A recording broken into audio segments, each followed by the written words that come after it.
supervisors and my board. I don't know. Just I really have a seat.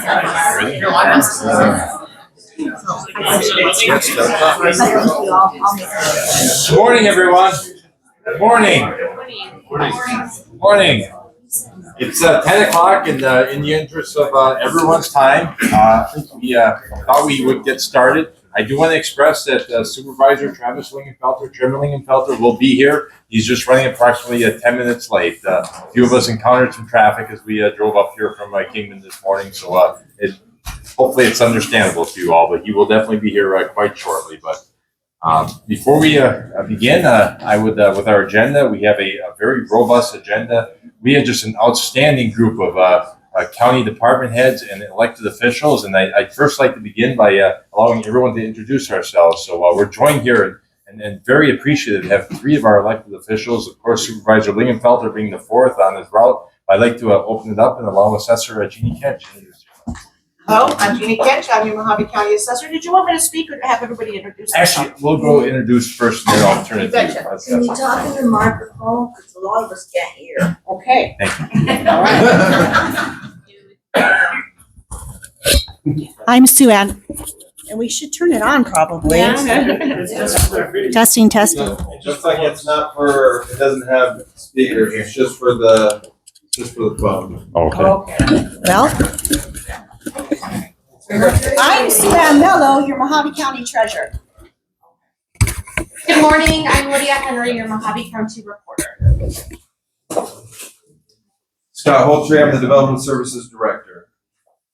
Good morning, I'm Lieutenant Dave Kaufman with the Mohave County Sheriff's Office. Unfortunately, the sheriff couldn't make it. He had prior commitments, so he apologizes, but unfortunately gets stuck with me today. Michael Smith, I'm the Mohave County Community Services Director. Melissa Palmer, Health Director. Thank you, Ned. Thank you all. And again, thank you all for this incredible turnout. We've been doing this, and the Office of the District 1 Supervisor has been hosting these events for many, many years. And it seems to me that every year we get more and more attendance, which is fantastic. So we have a specific program by which all of the elected officials as well as department heads will have an opportunity to make presentations on certain services and other projects, et cetera, that we are moving forward on in the greater Beaver Dam Scenic area. But and I think in the course of our presentations, we would certainly invite some questions and feedback as well. So our first presenter is Assessor Jeannie Kench. Hello, everybody. You hear me okay? I'll try to keep it up high. Yeah, okay, really loud. It's not too difficult being Italian that I am, but I probably will talk with my hands too, so those that know sign language will work out good. Thank you for having us today.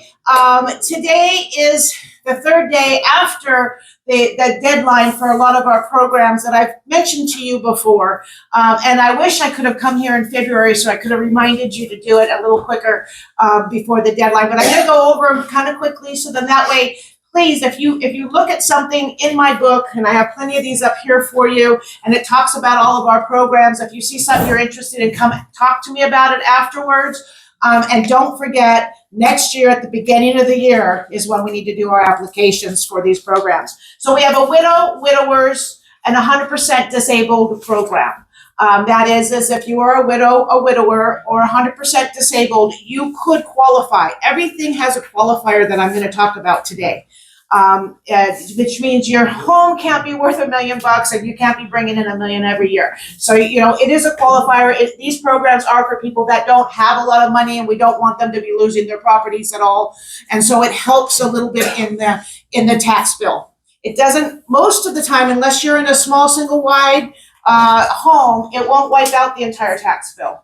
It'll wipe out some of it, $300 to $400. Those though, some people could get some money back, and instead of getting money back from that credit, you can use it toward the tags on your car, which is kind of fun.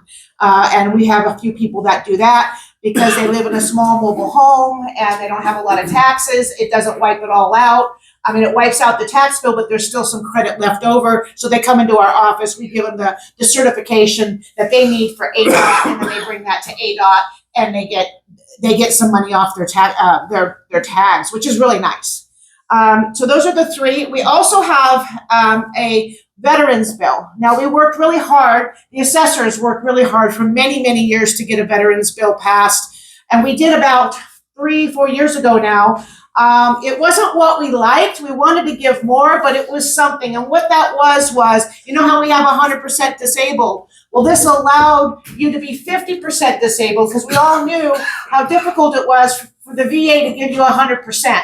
And so it allowed them to come in and get 50% of that exemption. So it was something. It wasn't what we were trying for, but after probably 10 years of working hard with the legislature, we took what we can get and figured it'll open the door to more. And sure enough, it did. And this last year, a new bill was passed that if you are 100% disabled, in the service, if you've got disabled while you're service-connected disability, it would eliminate all of your taxes, which is really cool. And this happened just this last year. Unfortunately, it came through differently. It didn't do the norm where they bring it to the stakeholders, which are the assessors, because we're the ones implementing the program. They didn't go through the normal channels. Instead, they threw it in the budget. Hey, I don't care. We got it, right? But when they threw it in the budget, there was some T's that needed to be crossed and I's that needed to be dotted. So the assessors got together and cleaned that up this year. We got that passed and it was signed by the governor last month. But it still does require qualifiers. So although you could get 100% of your taxes taken care of if you're 100% in-service disabled, it's still a qualifier. You can't have a $100 million house or make $1 million income. And don't think that all your income is used, because it's not. Anything that comes from the federal government is not counted as income. So don't be afraid of that. Go ahead and apply. I would rather say, I'm sorry you don't qualify, than find out later that you could have qualified, right? So remember, all of this information is in the books that I have here today. We're really excited about that veterans exemption, and it looks as if the legislatures might actually go back to the drawing table next year and get 100% disabled in service, no matter what, no qualifiers. And so that would be kind of nice too, but that's going to be up to the legislatures to do that. Those are the programs that we have that are now, you could apply for them all the way up to March 1st. So it's kind of late for doing it now, but we do have a program you can apply now, and that's the Senior Freeze Program. The Senior Freeze Program, it does not freeze your taxes, it freezes your values. So every year, statutorily, your limited property value that you're taxed on, and she sends you a bill for, that goes up 5% every year, that taxable amount. I want that frozen. You want that frozen, so it doesn't keep going up. And so if you apply, again, there's qualifiers as to how much you make and your home, but if you qualify for that, you can get 100% freeze of your value, so it won't go up. The reason I say it doesn't freeze your tax bill is because maybe your fire district went up, maybe your school went up, maybe you're in a water district and it went up. We have no control of that, so it could go up, okay? But that's the Senior Freeze Program. Again, that information's in the book. The other program that we have is the app program, which is the Address Protection Program that Mohave County actually developed. I'm very proud of that. Our program, we created it because we had people saying, what's going on? People are stealing people's houses. And it's all because of deed fraud. So our office went head and foot forward and made certain to learn all about deed fraud and how it happens. We had the first deed fraud training program in the state in Kingman. It went forward, and we got another training program done in Maricopa, where a lot of legislatures showed up, which was the intent, and they saw how it happens, how it can happen. There's a lot of different ways deed fraud can happen. It's like Swiss cheese with all these holes. We knew that there's not just one fix. There isn't just one fix. There's multiple. It's the way we created our taxing system years ago and our property conveyance system. So we thought, well, we're going to do the best we can, and we're going to try to fill as many holes as we can. I'm really proud to say that we did get our bill passed, the Senate and the House, and this is our deed fraud bill that we're very proud of. And this fills a few holes. So it requires, in filling those holes, that every assessor in the state now has to provide the app program, the address protection program. So I'm proud to say that our program ending up being a law. We're waiting for the governor to sign it right now. It was passed through the House, it was passed through the Senate, both unanimous, bipartisan. So we do expect the governor this week to be signing it into law. And that'll be the first time I've been able to create something and make a law out of it. And I'm very excited about that. Mohave County should be proud because our staff made that happen. Thinking outside the box is how you do it. So that's the programs that we have. If you have any questions, and the deadline for the senior freeze is September. So if you think that you might qualify, please see our office and we can do most of it all online. The app program does require a notary. I have the applications here if you want to sign up for the app program. There's a nominal $50 one-time fee. It's just because of the process we have to go through to make it happen, to secure your property. What it is if there's a conveyance on your property and you're in the program, we get on the phone and we ask, did you convey your property? Did you sell your house? And then you go, no, and that's how we fix it. We're fixing it by getting it before we convey your property. So it's a really great program, and I highly recommend that you sign up for it. And we have applications here, but you will need to get notarized because we want to make sure it's you. That's what it's all about. And is there any questions at all? Yeah. Now, that the way they classify veterans disability anymore, they don't hardly ever give 100%. What they do is they give you a 90 unemployable, which gives you 100%. Is that included in your tax? If you show me a document from the VA, and I've seen the VA, it changes because you get older. As you get older, it changes. You show me the one that says 100%. I don't care about anything that comes before that. And it will happen. In another 5 years, it'll say 100. Yeah, I mean, it says 90, but it also has, they call it TDUI or something like that. Right. Which is 100% disability, but you only rated it at 90 because you get all the benefits of 100%. I understand, but there's all that line that says 90, it will turn to 100. And once it turns to 100, then you bring that in. Just bring that one form that comes from the VA that says 100, okay? And then we take it. I don't care what you were before. We'd be chasing after everybody. What were you 20 years ago, I don't care about that. Any other questions?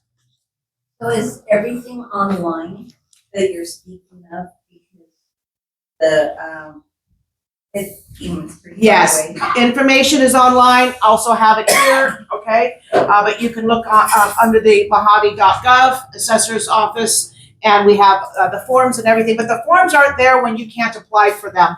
But they'll ask you for what they're going to ask you for the forms. On the forms, when you do apply, is they're going to ask how much money you make. So the only thing that you can either bring to me is that form from Social Security, or if you do qualify to file your taxes, give me the first page, front and back of 3 years. And that's what they require. We already know how much your home is valued at, so we've got that in the system. Anything else? Wonderful. I will be here. Ask me any questions. I'm ready for you. Thank you so much. I appreciate your time today.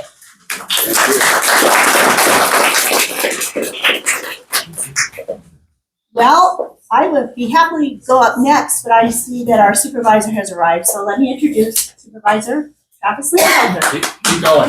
Well, we have a seat for you over Another here. beautiful day in Beaver Dam. It's my pleasure. We've done this since I've been in office. 2021 is the first time I was in office, and it's such a joy to be able to bring everybody up to Beaver Dam at least once a year. We've done it for basically every year since, and I'm not going to interrupt. I'm going to close it out and listen to what you guys have to say. But keep going. Thank you, Treasurer. Okay, so I'm your County Treasurer, Sue Ann Mello, and I'm just going to have a little short but sweet update today. And I'm going to talk about the tax deed sale. That's pretty hard to beat. I can't give you an exemption or anything like that, but so the tax deed sale is an outright sale of your property. Taxes have to be delinquent for at least 7 years. No taxes paid for over 7 years for it to qualify to go to the tax deed sale. It started Monday. It's going to close out this Friday at 5 o'clock. So if you're interested, please take one of these cards. It has a QR code on the back, which will take you directly to the auction, and you can have all that information right at your fingertips. We took 809 parcels this year. all vacant land. I'm not kicking anybody out of their homes, all vacant land. And so far this morning, I have 96.4% all have at least one bid. So we always do really, really well with our tax deed sale. And that's getting them back on the tax roll and future revenue coming in, paying taxes. That's goes for our fire departments, our school districts. It's just a really good thing for all of us. Let's see, I have my pamphlets here that explain what's going on in our office. I have them in Spanish as well, if you would like to have that. I am redoing my website to where everything is going to be mirrored. What's on there now, it'll all be in Spanish, because everybody has to pay their taxes, and we're just trying to have good customer service and make it so that everybody can pay their taxes easily. And I think that's it. I hope you guys go online and to our website, take one of these cards and take a look at our tax deed sale and get you some property, outright sell of the property. So join. Does anybody have any questions? What are your tax bills? Our tax bills, they come out in September and they're due by November 1st, the first half, and the second half by May 1st of the next year. So your second half is due right now, unless you paid the full year by the end of the year. Okay.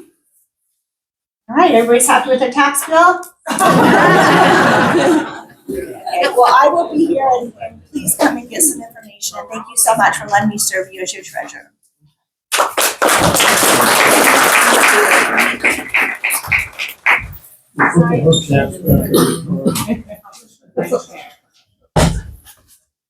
Good morning, everyone. I'm Lydia Henry, your Mohave County reporter.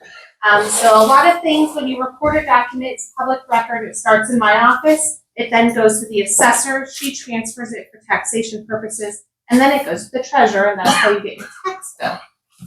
On the recorder side, we are working with situations to resolve deed fraud as well. We have a recorded document alert system. It's free. We have flyers on the table that anyone can pick up. You do need an email to subscribe, and you can place in there any parcel numbers or ownership names, and you'll receive an email and the picture of that document that was recorded. Because it's recorded and made of public record, if something shouldn't have been recorded, you would have to seek legal advice of how to go about redacting it and removing it. We also record DD-214, so your military discharge paperwork. We record them confidentially and just make them secure. So they're not public record, they're not redacted. But oftentimes a military member, when they have their end of wishes and they have passed, their family member will need a copy of their DD-214 to place them onto a cemetery. You can come to our office with a notarized document and you'll be able to receive a certified copy of that for free. And the recording of that DD-214 is also free to thank our veterans for their service. On to the very exciting part of my office is voter registration. All of us know the primary election date has been moved up to July 21st. So a couple things that you'll be getting in the mail coming up is everyone in Mohave County is getting a voter registration ID card. That will be in the mail by April 1st. By the end of April, I'm statutorily required to mail a 90-day notice. That's 90 days prior to the election, and that tells you all your election information, dates. You can change your residential address. You can ask for a different temporary mailing address. You can opt out of getting a ballot by mail, or you can ask for a ballot by mail. If anyone doesn't have an Arizona mailing address, you know that you cannot be on the active early voting list to get that ballot automatically, but you can complete that form or call our office starting May 1st to request a ballot to your residential address or your mailing address if it's not within the Arizona mailing postal code. And then our registration deadline is June 22nd. And early voting begins on June 24th. Understanding you guys are very far from our current Kingman early voting location that starts on the 24th and that goes until July 17th. For the first time ever, we'll have an early voting location in Colorado City. That's only an hour and a half-ish from you guys. That's going to be open on July 10th and 11th, a Friday and a Saturday, from 6 a.m. to 7 p.m. on both days. So if you get your ballot by mail, you could take it there to drop it off if you don't want to put it back in the mail, or you can come and vote a paper ballot there in person early. Election day will still be on July 21st, and your polling location will remain the same here. The elections department wasn't able to make it today, but they are looking for poll workers. If anyone's interested, we have a URL code from their flyer on the table as well. If you are independent and you're not registered with a political party, you'll be able to choose a Republican or Democratic ballot on your 90-day notice or anytime you go to vote early in person.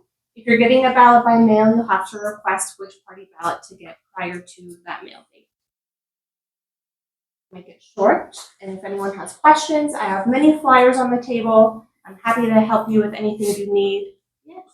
Yes. All the voting information, is that going to be on your website or is it going to be on the elections website? They mirror each other. So I'm over registration and early voting. So I will have all that information. And we also link the polling location, election day information as well. So everything is on mohave.gov. And Right. you can either go to the recorder voter registration or to elections. Okay, good enough. Thank you. You're welcome. Yes. So if we already have mail-in ballots, we've used them before, nothing changes. Nothing changes. You're going to get a 90-day notice. And if everything on that information is correct, you received it, you don't have to return it. If Okay. you are returning it, you do need to sign it and place your date of birth. I have a question. Yes. My thing is, there's so many people here in our area who are elderly and cannot get over to Colorado Springs. Why can't we have a site here, even if it's a service station somewhere, the school, a building where they could come here and not have to make that trip over to Colorado City? That's been my gripe all along. We are growing here leaps and bounds. We've got all these service stations. We have all this traffic. I feel like instead of everything going to Colorado City, the judge and whatever, why can't we have a facility be here? That the judge can come here if we can, why do we have to go here to Colorado City? So for early voting, we've only ever had it in Kingman House and Bullhead, the Tri-Cities. As Colorado City is an established city, that's where we're going first in hopes to meet Kaibab, Moccasin, Beaver Dam, everyone kind of closer in the middle. I'm not opposed to expanding, but expanding does cost taxpayer dollars. And I then need 3 people to work a site. Everyone would have to travel from Kingman. So we're just gonna try it in Colorado City, see how it goes and grows from there. And I'm definitely willing to service everyone equally, but it will take a little bit of time. Do you have to bring people from England to work that? You For the can't hire first- local? For the first few times, you would have to then train them in person at those locations. And everything, all voting ballots, equipment, everything would have to be brought from Kingman. And that does take 2 people when you have unvoted ballots. And we are closer than Colorado City. We have the empty junior high buildings. Back over here. So we will see how it goes in Colorado City for 2026 elections. And then from there, we will look to expanding any other locations. So it sounds like it's mostly based because we are unincorporated. Beaver Dam is unincorporated. Scenic is unincorporated. None of us are. Sounds like you've chosen that because Colorado City is a incorporated city. That basically. Yes. So hitting Kingman, Havasu, Bullhead, and then Colorado City. Are incorporated, therefore. Not to say you won't be eligible in the future. We'll just see how. But now. Yeah, I had a question, but we still have, election day elections here. Of in course, live. polling locations are not changing. To my knowledge, that is with the elections department, but you do have your polling location here on election day, 6 a.m. to 7 p.m. Everyone else have any questions? As always, thank you so much. This is a great turnout and happy to stay and answer anything at the end.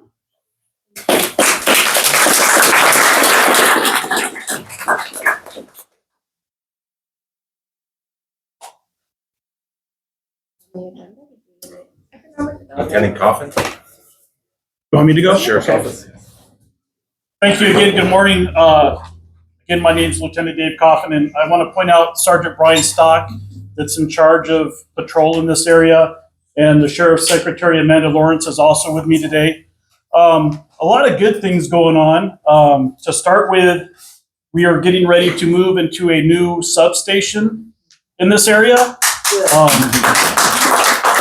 It makes me extremely proud to see it happen because 30 years ago when I started with the Sheriff's Office, I was coming to the same trailer that was already outdated at that time. So obviously it's way outdated and needed, and it's better access. Plus we have better visibility on the highway, and along with those truck stops and stuff that are coming in, hopefully that will deter a lot of the stuff that happens at truck stops and stuff. I will tell you that the sheriff worked very hard, as well as our state representative, Leo Basucci, in securing funding through the state to pay for that building. So none of the tax money came out of Mohave County. It was all funded by the state. So that was obviously something the sheriff worked very hard on. And it also allowed us to get a new substation in the Mohave Valley area, as well as we got a new station in the Lake Havasu City area. So the sheriff's office is booming. And with that boom, I will tell you that I am proud also to say that as of today, we are completely filled with our deputy positions. And that's the first time that's happened. First time that's happened in a very long time. I will tell you that that's thanks to the Board of Supervisors that we have, as well as the sheriff. They pushed for competitive wages for our deputies to not only maintain our current staffing, but to also recruit additional staffing. And I will tell you, we have deputies or officers coming from other agencies to now work for the sheriff's office, when before the sheriff's office was training people and then they would go to those agencies. So it's kind of reversed. So it's nice to see that come full circle.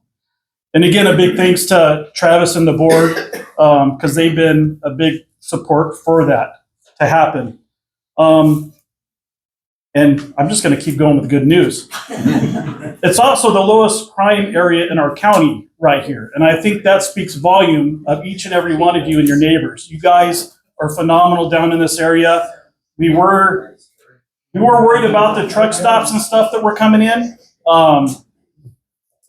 It's obviously increased some call volumes, which that's natural, but it hasn't been what we were expecting. So it's pretty much been maintained. And I think that speaks volumes of the deputies that are working up in this area as well, and their involvement with not only the community, but staying on top of that.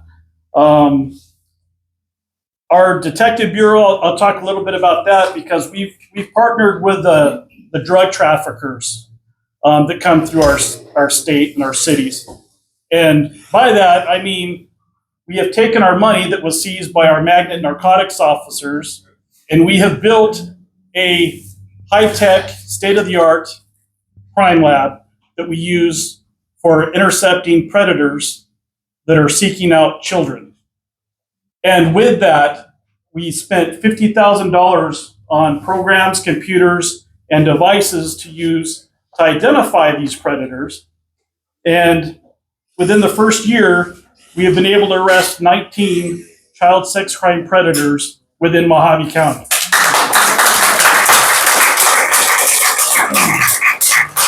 And we're just getting started. With those 19 predators that we arrested, 19 of them confessed to what they were doing.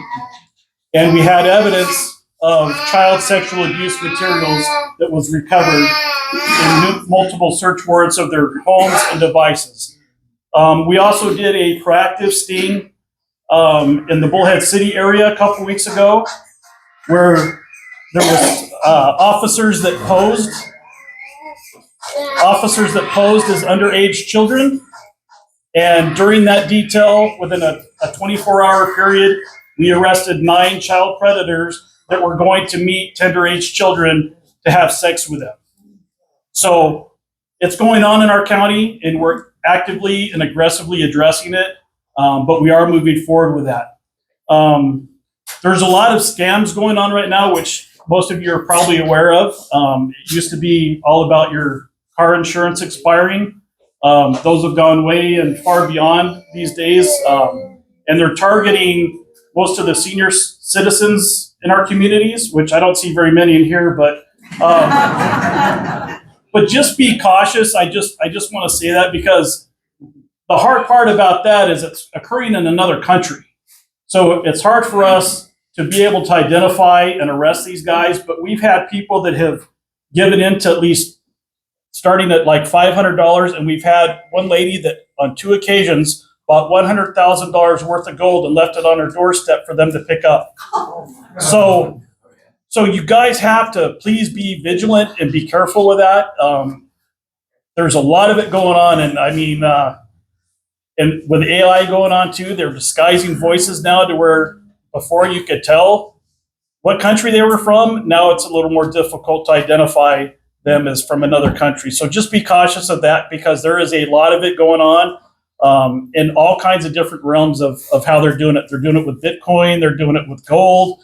They're doing it with gift cards. So all kinds of stuff. So just be cautious of that. That's definitely going around, and it seems to be getting more and more. My police phone, I get at least 5 to 10 of them a day on my police phone. So I mean, it happens, and it's going on out there. And I will tell you that my daughter that's in her 30s and my father that's in his 70s fell victim to both of that. So it is going around, and so just be cautious of that. And I have to say this. And I was told this years ago by my dad. If it sounds too good to be true, then it probably is. True that. So, and with that, I'd be happy to answer any questions you guys may have.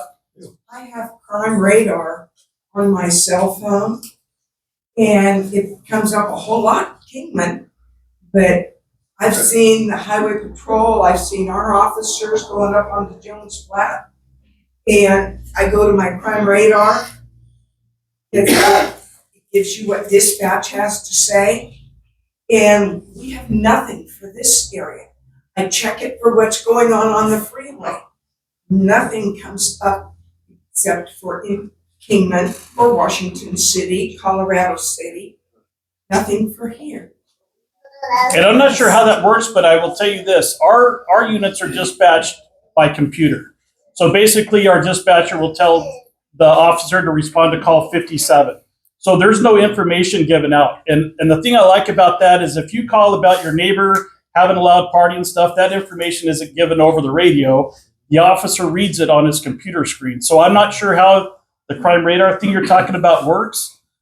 We have some stuff like that in Kingman that somebody's sitting there listening to the scanner, and if they hear a call come out, they're putting that out on social media.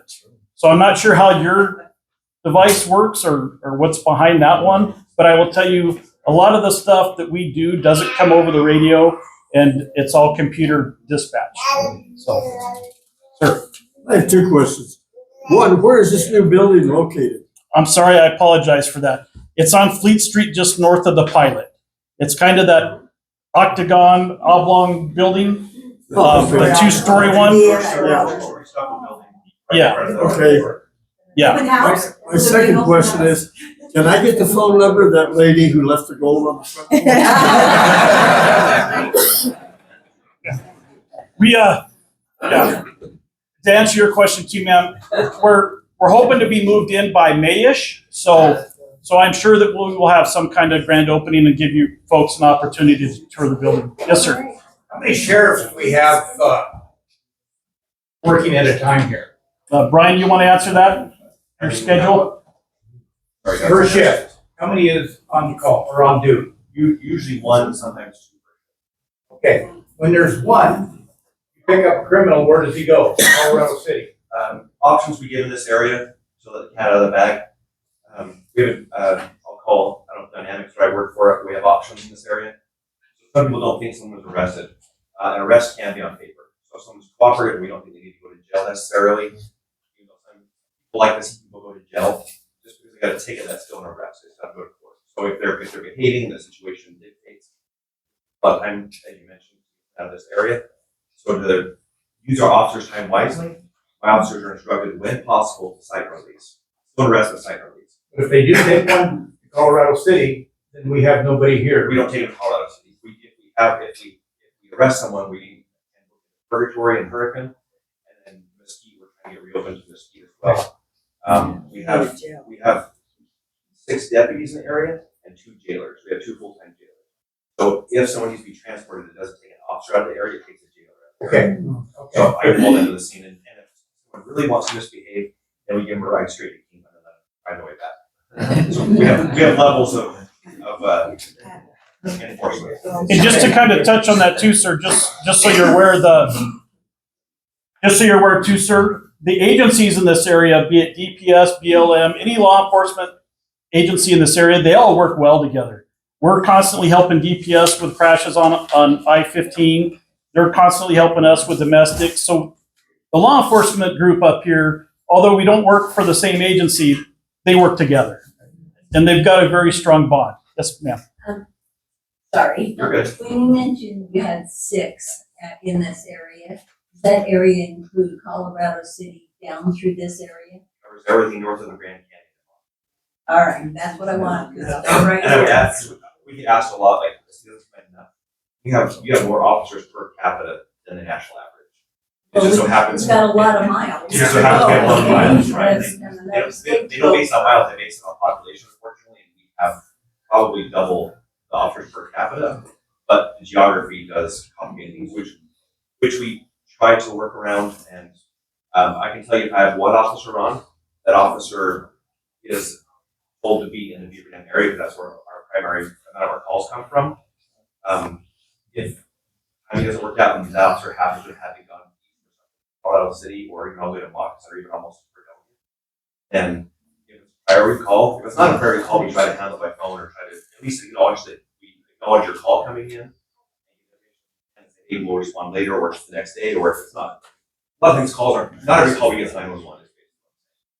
If it is 911, then we do have highway patrol in the area. Mosquito helps us. If it's life or death, mosquito comes in and helps. DPS comes in and helps. LM Rangers, like I said, we work really well with other agencies. When I say one on per shift, Mohave County has usually one on. I try to keep 2 on per shift, including my own myself as the second. If we happen not be in the area we have no priority, we do have other agencies that help with us quite a bit. And to expedite things, we don't even use dispatch necessarily. We let dispatch know that's happening, but we call our friends directly and get officers headed immediately rather than wait for back to the other agencies. Yes, sir. How many BLM guys are here? BLM. Do you have any idea? I don't know if there's anybody from BLM. Their offices out of St. George, but I think they only have. I don't know how many people they have. I think they have 2 officers. I've seen them very often. I know. Like they patrol out. I've seen them out on this. On 91. I come out there and there's so much garbage out there. I'll address that next time, maybe. Yeah, we work with them on that too. We let them know. We just curious. They're not there a bunch, so we keep track of. There's an old abandoned campers out there and stuff. That in south of St. George. Usually becoming a small city. Okay. Curious. Thank you. Oh, go ahead. Well, I don't know who this is to address, but I'm pretty sure everybody here is gonna have the same thing in the back of their mind. We are so sick of being treated like we're trash. These people come and they dump their trash here and there and off the road and in front of anybody's places. Is there any chance that we could get a landfill here in our own area, that we don't have to go clear to Mesquite or whatever? There are people who are elderly, they can't clean up their yards, they don't know how to get rid of this big trash. How do you get a coalition together, get people to help make Beaver Dam, Scenic, Jones Flat, Desert Springs, a beautification program, somewhere where we can all work together? Everybody's got a razor. Why can't we all work together and try to make our area, our desert, beautiful again? Anybody for that? And also, I have another beef. And I gotta get this out, because I was told the squeaky wheel gets the grease. This is the one I want to address. Not just the trash, but the people that come in and become squatters. Okay, we've had a real problem over here in Desert Springs on our corner. This couple of people came in, they ran the homeowner completely out. She's now in a rest home in California. They destroyed her mentally, physically, and emotionally, and they took her property, and they have left nothing but trash. And it looks like a landfill where I live. And okay, I've had contact with the attorney, I've had contact with the property owner, and now he wants to sell it as it is. for $500,000. Hello? Anybody agree with that one? But how do we get the trash cleaned up besides filing a complaint with the county? Or is that where we start? And Steve, does you want to address that with? Thank you for that question. Actually, I was going to address many of your important remarks during my time. However, I'll address it now. Mohave County Public Works actually has an arm of our Parks Department. It's the ERASE program. They're sworn law enforcement officers that work under what's called the Environmental Rural Area Cleanup Enforcement Division. And we provide wildcat dumping investigations, and to the very best of our abilities, we'll actually pursue prosecution with the county attorney's office in those matters. I did provide, and I got many copies here. Actually, the handle is titled, "What Can I Do to Help Keep Mohave County Clean?" So there are telephone numbers to call if you do see what we call wildcat dumping or just littering in general, that Mohave County Race can step in. We have a great working relationship with our BLM law enforcement partners as well. Our primary focus is on investigation of wildcat dumping on public lands, whether it be namely county lands or state and federal lands. So we work, again, very closely with BLM. You brought up a very important question with regard to solid waste disposal. That I would have to turn to my colleague Scott Holtry at Development Services, whose Environmental Quality Division oversees that. But I will express this, and I want to add this in my comments. I'm not going to get off topic because I want to address Front Street with you all as well. But one of the things with Front Street is it is in need of a short right-of-way dedication from the owner of Great American Land Company. Front Street has adequate right-of-way except for the last 326 feet where it ties into Virgin Acres Boulevard. It's absolutely required. If we cannot get it, then that road can eventually not be brought into the Mohave County maintenance system. So I've been talking with Mr. Jack Riley of Great American Land Company for the last week or so, and he's expressed the very same concerns that you've expressed with littering. He'd like to see some more proactiveness with regard to that. So I can only, and maybe Scott can follow up on this, but the county now has a single landfill operator. The county's two major landfills is in just north of Kingman, as well as in the just south of Bullhead City area. But GAMBI 360, that's the company, GAMBI 360. They're the operator of those landfills, and it might behoove the community to reach out to them to see what the prospects are of a business operation of a landfill capacity in this area. Of course, it kind of takes two things. One, that to secure the property for the landfill, but most importantly, is there an operator, is there a capable operator willing to operate the landfill? Well, in reference to that, used to take a pickup load of our household trash because Virgin Acres disposal will not pick up. Right. Unless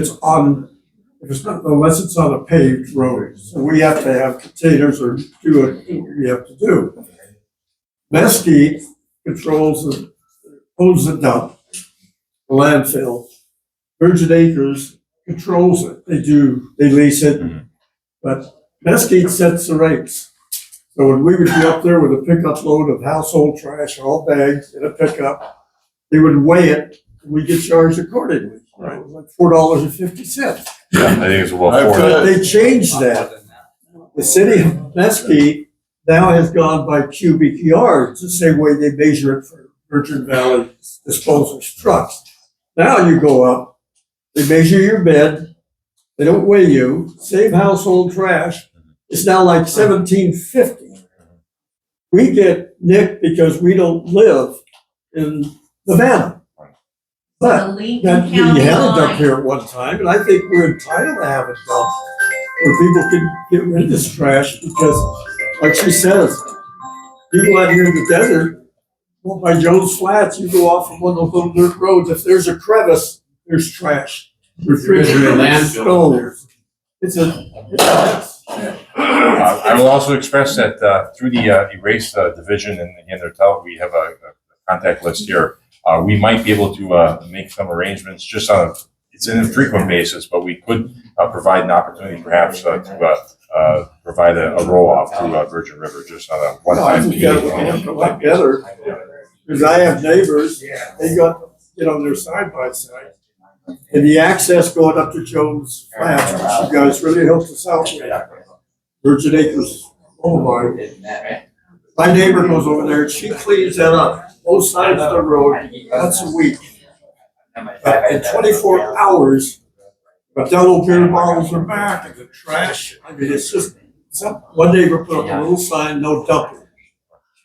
Sir, actually, you beat me to the punch. I can work on putting up some signs along Virgin Acres Boulevard in concert with our erase program, where we provide information via roadside sign on roads on wildcat dumping. So that's one thing. That's something I can do. Oh, good. I can do that right away. In that case, I'll have the guys put the hubcaps back in your car. Thank you so much. Is there an agreement that's on the way to Kingman? I'm sorry, I asked her. The dump that's on the way to Kingman, in between Bullhead and Kingman, it's about 175 miles from here. Kingman is 190 miles. Oh, ma'am, I was just expressing the operator, and if the community would reach out to the operator, Gamby 360, to see what the operator thinks of trying to operate in this area. So it's not about implying that we do not want you to take your trash all the way down to Kingman. No, that's not what I was implying. We gotta go through Vegas or through St. George to get to Kingman. Right. I'm gonna pause Steve for a moment. The District 1 office will reach out to GMB to have that conversation, and see what's possible, okay? Roll off, whatever, but we'll make that contact. Thank you. I have a question. We have over on the other side by Desert Springs now, we're gonna have 4 gas stations. There's gonna be, there are TAs up there, Maverick, we got the Pilot, now we got Terrible's coming in. And when the Pilot was here, before the other ones came in, I had approached them about the garbage that is constantly being thrown out of vehicles. I clean up there all the time, so I can tell you how much garbage is out there. And what the manager told me was that against the fence is state property, on the other side is whatever, federal, I don't know what the highways are. But anyway, so they have no cleanup program whatsoever to clean up their trash that comes from the people that frequent these gas stations. And I don't know why these gas stations are not made to have some type of a garbage cleanup plan for their area. It's disgusting. It's disgusting what people throw out. So what are you gonna do to clean that up? I have a No, what are they gonna do? I have a four-wheeler trailer. So real quick, as far as trash on private property like the gas station, that's my It's department. not private though. They're saying it's state or federal. It's within the off right of their way? road. Huh? It's in the right of way, is what you're saying? Yeah. I don't know if that's right. But anyway, they denied to say do not. They don't do it. I will speak to a lot of that a little bit when it comes to my turn. I kind of want to let Steve continue with the roads portion of it, but I will get into a lot of the trash and the cleanup. If we want to hold your questions for that to me, that's part of my portion. Sir? My question is kind of for the sheriff. Oh. But in Lake Havasu City, every year the Mohave County Sheriff's Department, in conjunction with the four-wheelers groups in the area, the desert cleanup day, where they remove abandoned vehicles, clean up trash in the desert. Correct. Is there any plans on doing that here? We have a lot of four-wheeler people here too. Let me see what I can do to try to facilitate that. That's usually organized by the four-wheeler meeting. By the way, they do a South. All I know is what I see online. Yeah, they do a South of St. George quite a bit, and that's South of St. George, and it's always sponsored by the Dixie Road or something by St. George. There's more dumpsters out there, and they clean it all up. So I would, you guys are answering a question a lot of times. What do we do? You have to get everybody like on board. And that's what you do. You're asking everybody to get everybody on board. It takes the community. But I know in Lake Havasu City, the sheriffs, you have to have the sheriffs involved because there's abandoned vehicles that have to be seen. Right, and if you organize it, we would go out, but same as they do, we go out, put an easy up for people, run bins, whatever needed. We have plenty of organized four-wheeler groups here. Right, it's just a matter of getting them organized. I wanted to answer her question real quick in regards to the squatters. There is a possibly something that could happen. Wendy Rogers has submitted a bill, SB 1420, 1426. And it clarifies Arizona's forcible entry and detainer laws to distinguish clearly between lawful tenants and unlawful occupants.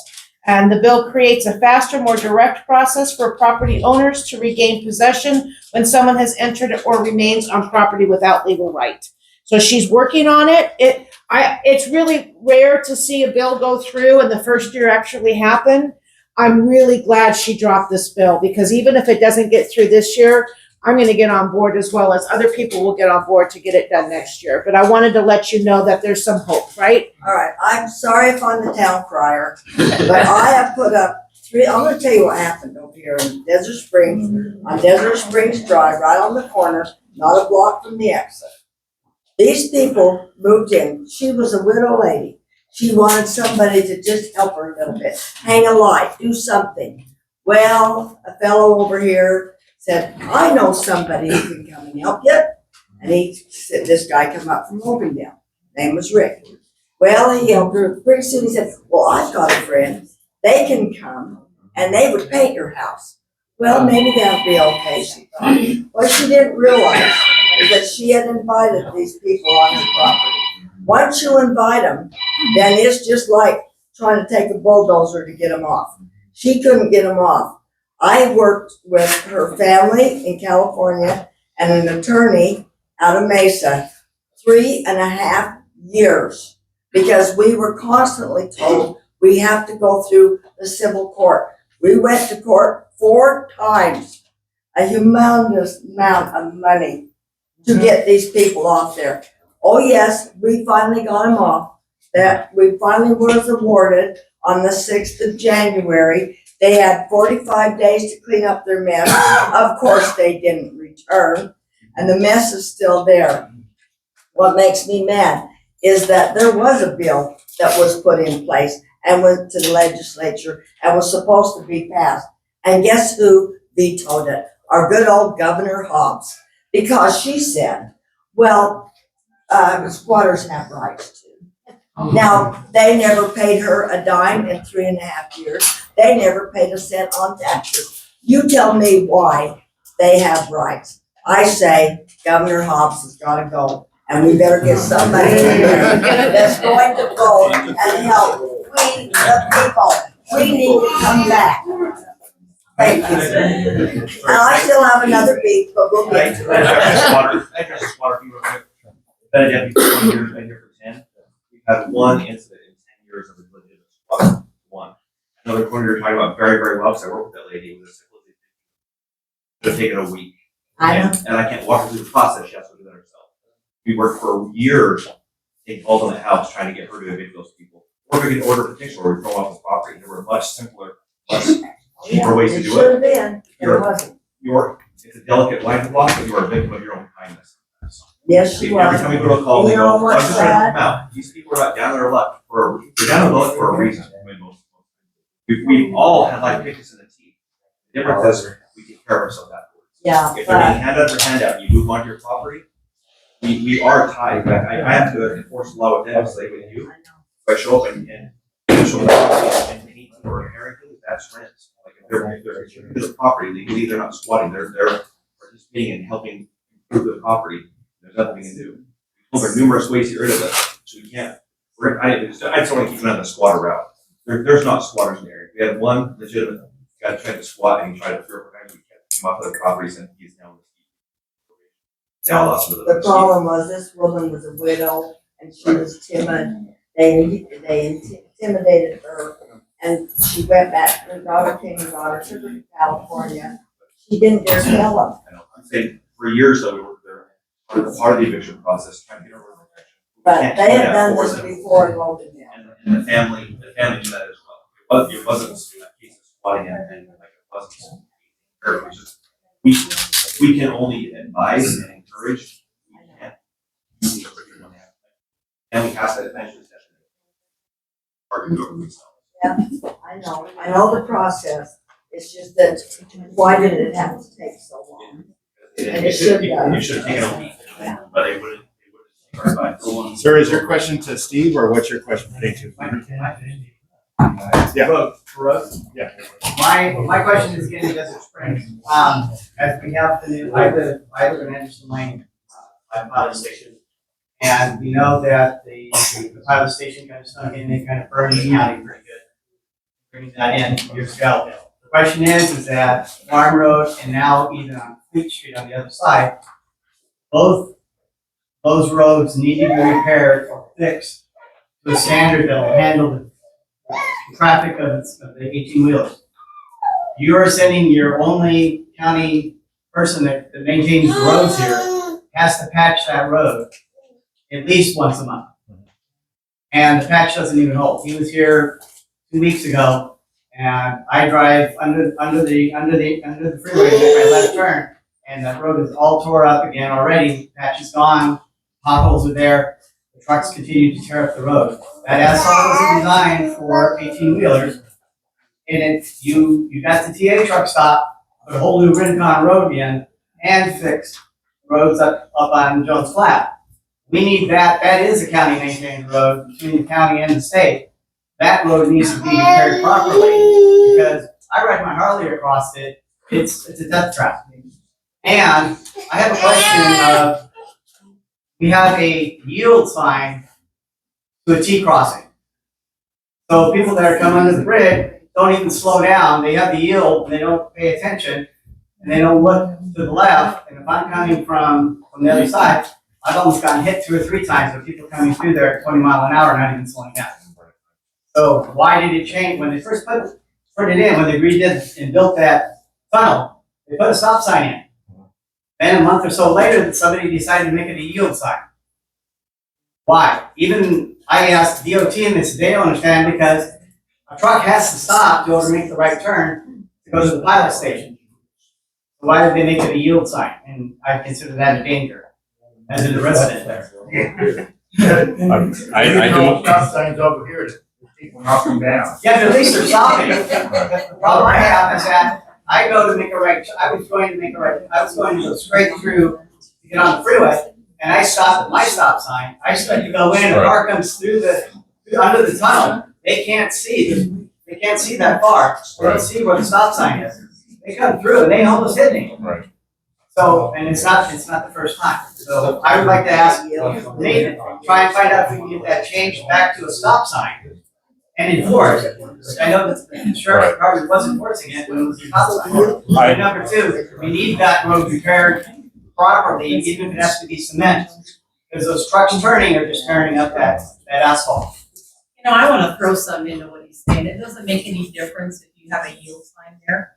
They run stop signs around here all the time. I've been hit almost twice, taking the exit 9 going north into Desert Springs. They come up from underneath, they come through there, they don't stop, and I've almost been hit twice by that. People do not stop at these stop signs. I don't care what you put in. The one that going under the bridge and then turn north. Yeah, they don't, nobody stops. There's no stop sign there. There's stop sign in this lane. Everybody else in the area probably does. Keep going. I've been hit almost 50 times. It's terrible. But I'll say this about our law enforcement. Our law enforcement, they are good about that.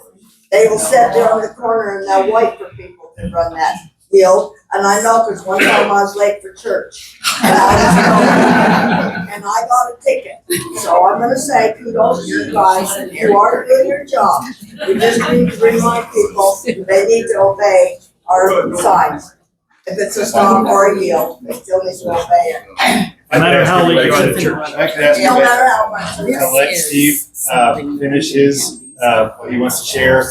We're going to go to public health and community services and to development services. Everybody is not going to just jump and run away after this meeting. So if you want to have specific questions for each one of these individuals, I'm so thankful that they all make time to come up with me. That's what this is for. I want to just give everybody time to give a brief presentation, and then we can wrap it up, and you guys can just swarm them. Well,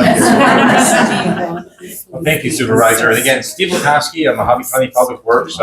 I'm really a pleasure to be here today. I have some great news to share on 2 fronts. First, I touched on Front Street earlier, but I wanted to give you all an update. Last year, I was here and we talked about the progress of developing Front Street, and it had stalled, quite frankly. The county, through our great partners at BLM, and so happy to be able to see both Lorraine Christian and Kendra Thomas here with us with BLM. They were instrumental working with the county a few years ago in achieving a lease of right-of-way, 50 foot of right-of-way for Front Street, so that the community could actually proceed with developing that roadway to a level of a standard so the county could potentially accept it into our county maintenance system. I was here last year and we talked about the concept of the county improvement district process, by which upon 51% or more of the residents that would benefit by Front Street being improved, if we could get 51% or more of petitions signed, then an improvement district could be formed, and that would be the platform by which the community could see through to a design and ultimately a construction of the necessary improvements to Front Street. Well, I'm excited to announce, thanks to the great work by our lead petitioner, Arlene, that we have 51% right now. Our improvement districts manager is actually just working through the petition process, and we should expect to see that item to form the improvement district to eventually facilitate the improvements to Front Street go before our Board of Supervisors here in the coming weeks. Now, if the board does approve forming the district, the next step would be for Mohave County, we do this, to procure an engineer, a consulting engineer, which would be the district engineer, and that engineer would undertake the design improvements as well as provide the community with an estimate, an engineer's estimate of the cost to construct Front Street. We will again bring that to our Board of Supervisors at an interval by which the community would then have complete knowledge, and it would be a regular agenda item at our Board of Supervisors meeting where the community would be able to voice any support or any opposition for the cost to construct Front Street. Ultimately, the design and construction costs would come in the form of an assessment to each of the properties that are within that improvement district. So I just wanted to share that great news. And again, thanks to Arlene for all the hard work she's done over the last year. We are getting there. And I've been keeping my colleagues at BLM up to date because it is really important to BLM to see movement on this project. So again, the last link of this whole puzzle is the 326 feet of right-of-way that's necessary from Great American Land. Now, the county is not positioned to go in and actually just acquire that. We cannot spend our transportation funds on Front Street right now because it's not in our maintenance system. But I will continue to have some dialogue, and I know Arlene has, with Mr. Jack Riley, who's the owner of the land, in hopes that Mr. Riley will maybe look favorably towards dedicating some right-of-way to that. I can't promise anything, but we'll keep it. The damage to my school bus from that road, do we turn that bill over to county transportation? Okay, for that, are you speaking of Front Street? Yes. Okay, so Front Street is not in the Mohave County maintenance system, so we have not dedicated any resources, nor can we, until it is in our maintenance system. So I do say that we really have no responsibility or liability, but I do want to express that both county staff and our Board of Supervisors, we've made so many efficient processes available for the community to take advantage of, one of which is a resolution that was passed 10 years ago in 2016 that allows any private individual, whether it's a business individual or a private person, a resident, to actually maintain the rights of way, such as Front Street, without having to get a permit. We don't want you to be tied up in red tape and having to post insurance or anything like that. You are free to maintain Front Street. But again, at your cost. But I'm so happy to see this improvement district moving along. I'm so happy to see this improvement district move along because it is setting the stage for ultimately Front Street to be improved to a county standard, and ultimately our Board of Supervisors to accept it for maintenance, just like we did with Virgin Acres Boulevard. I have one more little thing, and I promise I'm gonna shut up. Okay, so all of you know we've all been inundated with these service stations. We don't mind progress, just so you know. We love progress. But it looks like to me, and I know this from Mr. Lingenfelter, that we have a road fund, but it never has enough money in it, even to grade or to do whatever. So my thought was, okay, we got 3, possibly 4 service stations within our area. We're the ones that put up with the traffic and everything. Like I said, we don't mind progress.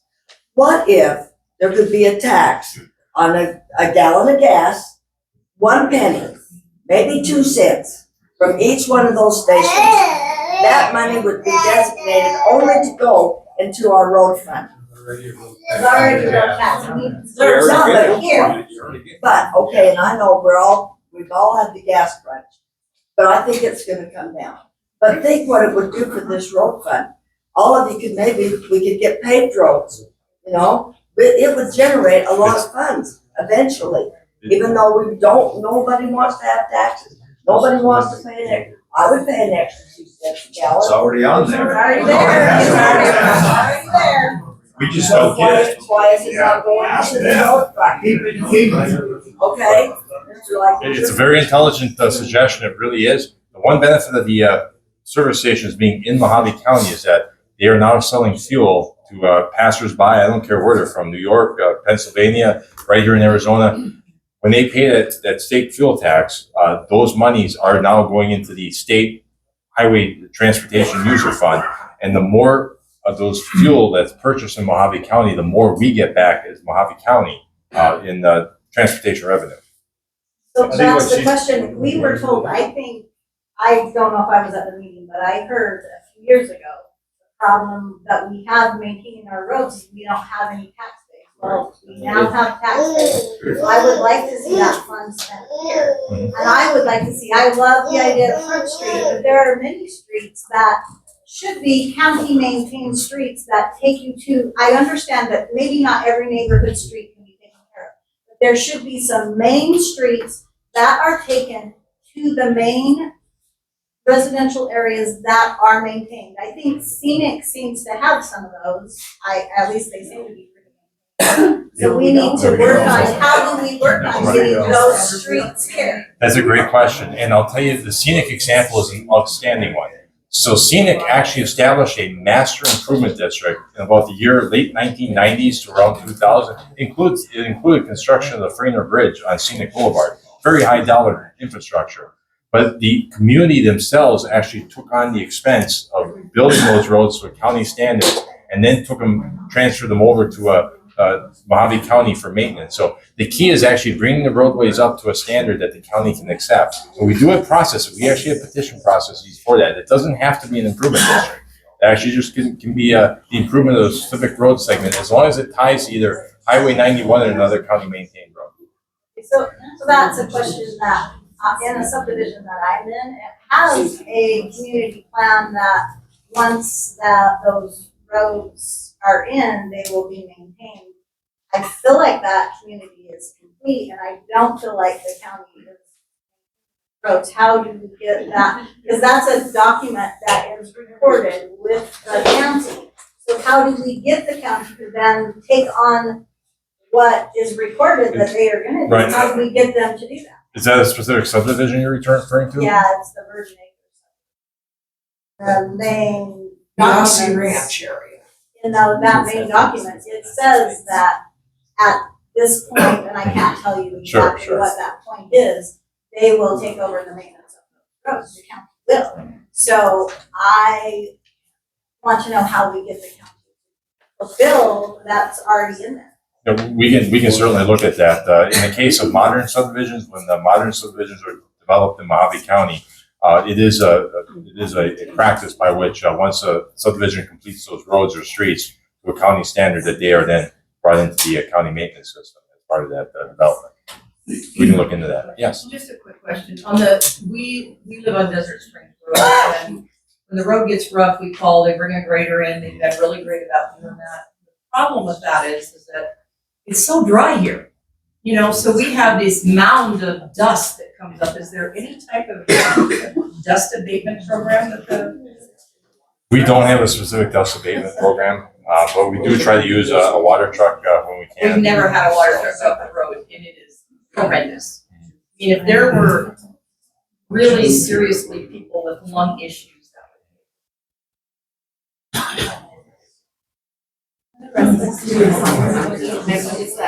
It's that little area. Have like this quarter mile of sidewalk.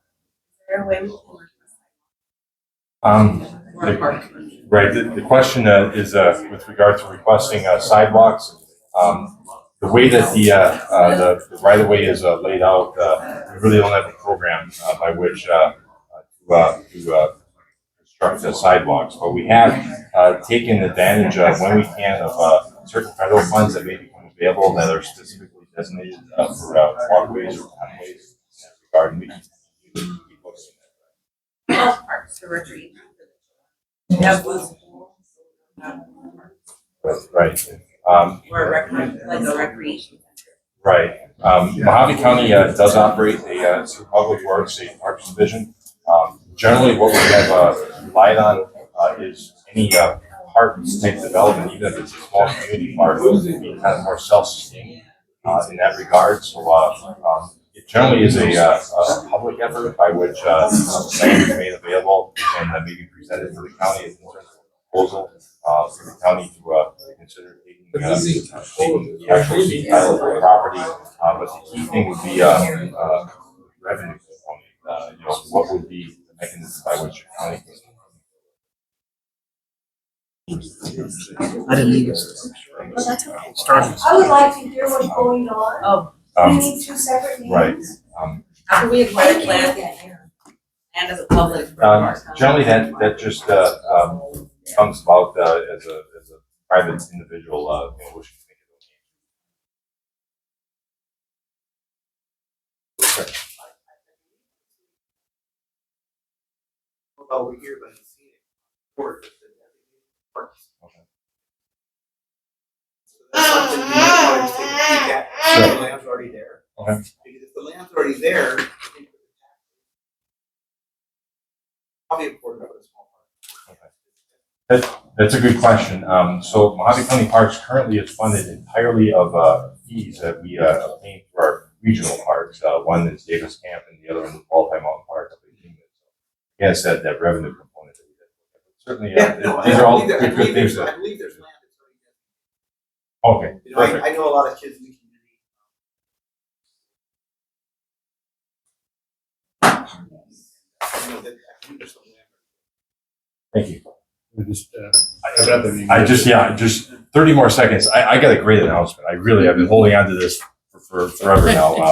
I just want to express, and I do have a handout here, so feel free to take a look. But we were able to bring within the last few months $14 million of federal transportation dollars into this community. $14 million. And, what we're going to accomplish with that are two things. One, actually to your question, we were successful in obtaining transportation alternatives funds of over $9 million for the construction of a multi-use pathway adjacent Scenic Boulevard. That's the 4-mile stretch from Scenic Boulevard from Elbow Canyon all the way up to CR 91. That just got awarded, so we're just starting the design process. But most importantly, the Sand Hollow Scenic Bridge. We all know that is your alternate route to Mesquite. If something were to happen on I-15, even something for half a day, like a major traffic incident that ties up I-15, you need that corridor, County Route 91 and the Sand Hollow Bridge. So we are undertaking a project with over almost $5 million to do strengthening of the bridge. It's going to be 100 years old in 2029. And we're going to strengthen the bridge to remove the traffic load restrictions. So that's also just entering design. I anticipate construction to be in 2028, 2029, kind of coincident with the 100-year anniversary of the bridge. So I will stop talking now, but I just want to share that with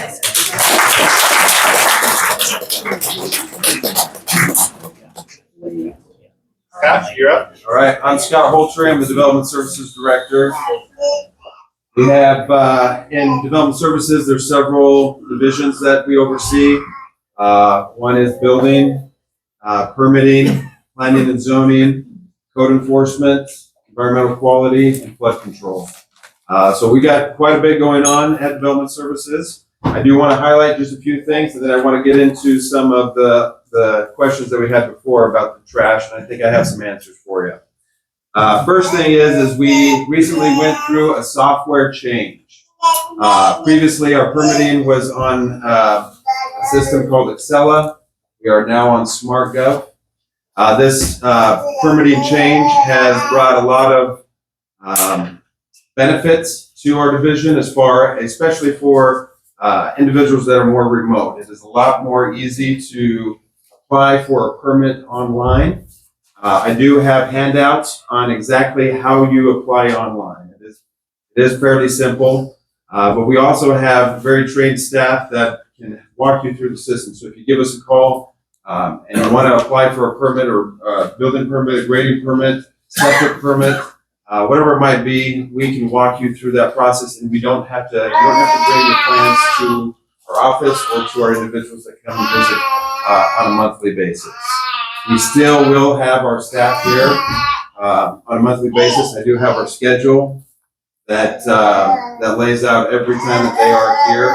So you're familiar with when you could bring plans to them or permits, or they can answer questions for you. But also, we're available all the time on the phone if you want to give us a call. So with that software update, we did run into a little bit of issues with that because when we transferred from the old system to the new system, it didn't transfer our new permits very well.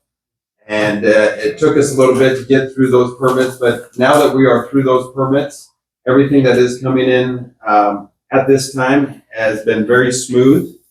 The benefit to the individuals that are applying for those permits is you can also see the progress of your permit online. So every step, every approval that we do on our end, you're going to be able to see. You'll get a notification even in your email saying, hey, the planning department signed off on this portion, the building department signed off on this portion. You can see that all in line as far as how your permit is progressing through the process. Can I pause you right there? Yeah, go ahead. I'm very proud of that. That's something that the District 1 office has really pushed, this complete online electronic plan review submission.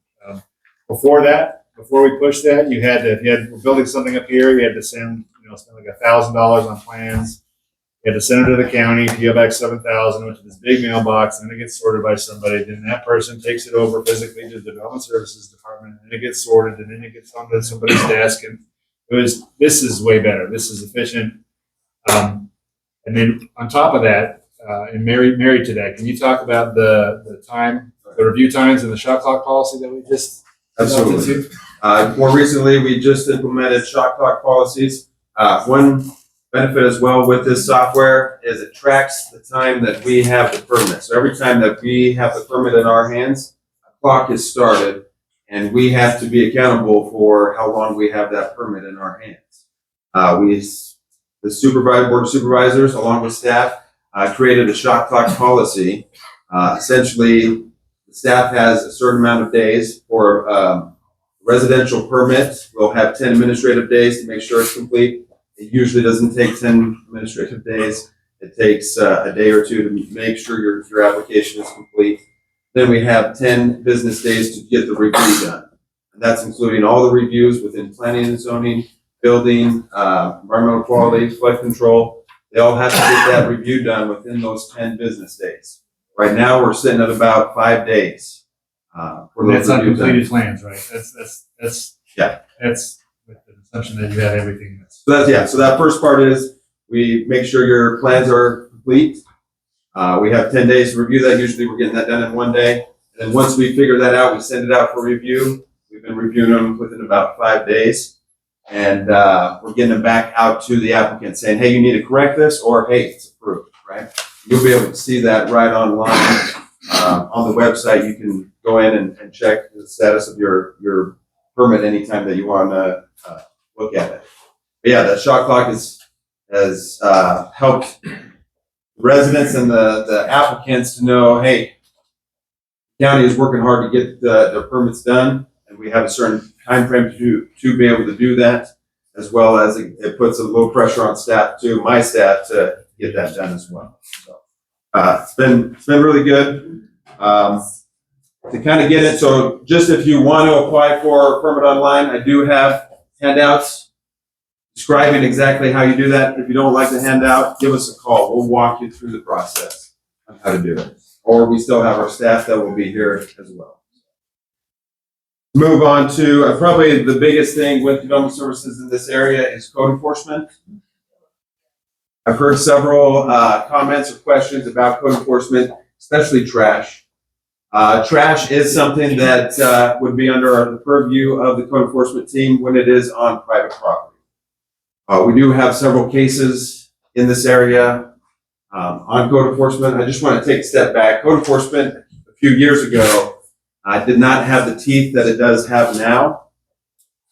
We now have an abatement program, and previously, if somebody had a code enforcement case, we send them a violation letter. They didn't comply, we would send them another violation letter. We would tell them, hey, we're going to take you to court. We would take them to court, and the judge would say, yep, you're in violation, and you got to go to jail.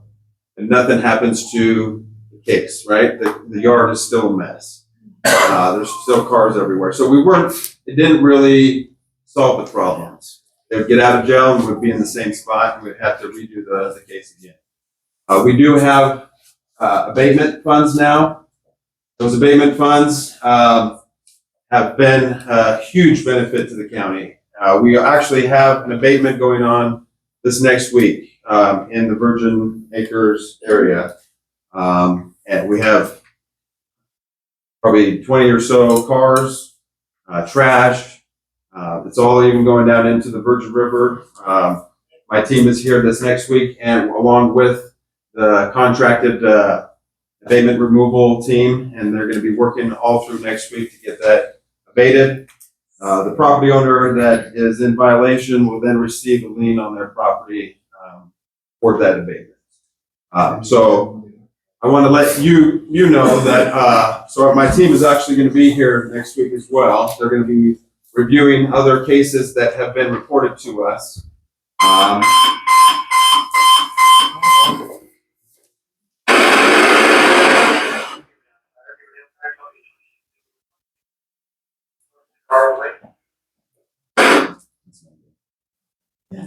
So they're going to be here reviewing those cases, but I would also like to give them some other ones, especially since I've heard that there are some other needs in the area.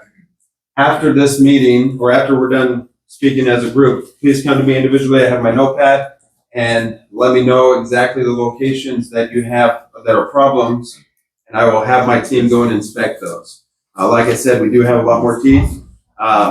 If nobody lives on the property, it's just a vacant property, but it's privately owned, we don't even have to go to court anymore. We can just go straight and remove the abatement if they don't respond and clean it up themselves. So it's a really good program. Please come see me. As far as the trash that is on the state property, we do not have authority over the state property. So the ADOT right-of-ways that you're speaking to earlier, but they do respond to that. We have had instances in Yucca, in Kingman, in Bullhead, and even the Golden Valley area where they've had issues with trash or debris or stuff on state property. And when notified to the state, they do respond and are able to correct that. So I would recommend contacting the state on those instances and having them be aware that there is an issue, and then they can handle that. If the trash and the debris and the violation is on private property, that's us, and we'll take care of it. I think that's most of everything that I have as far as code enforcement. Please, like I said before, if you have a specific case, let's not do it right now, but come up to me right afterwards, and I can write it down. We'll make sure my team, when they're here next week, that they will inspect that property and start the process. Any other questions outside of those code enforcement cases? What about coming from commercial property onto? So the debris is coming from the commercial property onto the private property. Yeah, we'll still inspect that, and we can see, hey, yeah, we can tell that this trash is coming from your property. We're gonna send a violation letter to that property owner. So if it's the commercial property that's creating the trash, and we're going to send a violation to them. We'll inspect that. So let me know which property you have in mind, and we'll have our guys come and take a look at it. You want the bags of trash that blows over? I don't want them personally. No. Oh, I did forget about the landfill that was brought up. My department does oversee the 2 landfills in Mohave County. We did do a feasibility study as far as locating other transfer stations within the county or another landfill. It's not feasible for Mohave County to do it. Like was mentioned before, Gandy 360 is operating both of our landfills. I personally will reach out to them. I have a personal connection with them, being the director of development services, and let them know, hey, there is a need up here. Is that something that they would be interested on a private side of creating some type of transfer station or a dump station up in this area? It would be up to them. As far as the county is concerned, we did research every part of the county and where we could feasibly put maybe a transfer station or a landfill, and it's not feasible at this moment. As the population grows, it does become more feasible, but at this moment, it's currently not. What about cleanup and have dumpsters? So, like mentioned before, Steve operates the race program, and they do dump days. And he was going to contact his staff about maybe bringing up a dumpster one of those days. Yeah. Yeah. So I just wanted to get that out. I know that was a question from before. On that smart.gov, dare say there's a lot of buildings in Beaver Dam aren't permitted. Couldn't get a permit for a year. Is there a way to enforce or to bring them up to building code or make sure they're up to building code and permit them out? There's an amnesty permit.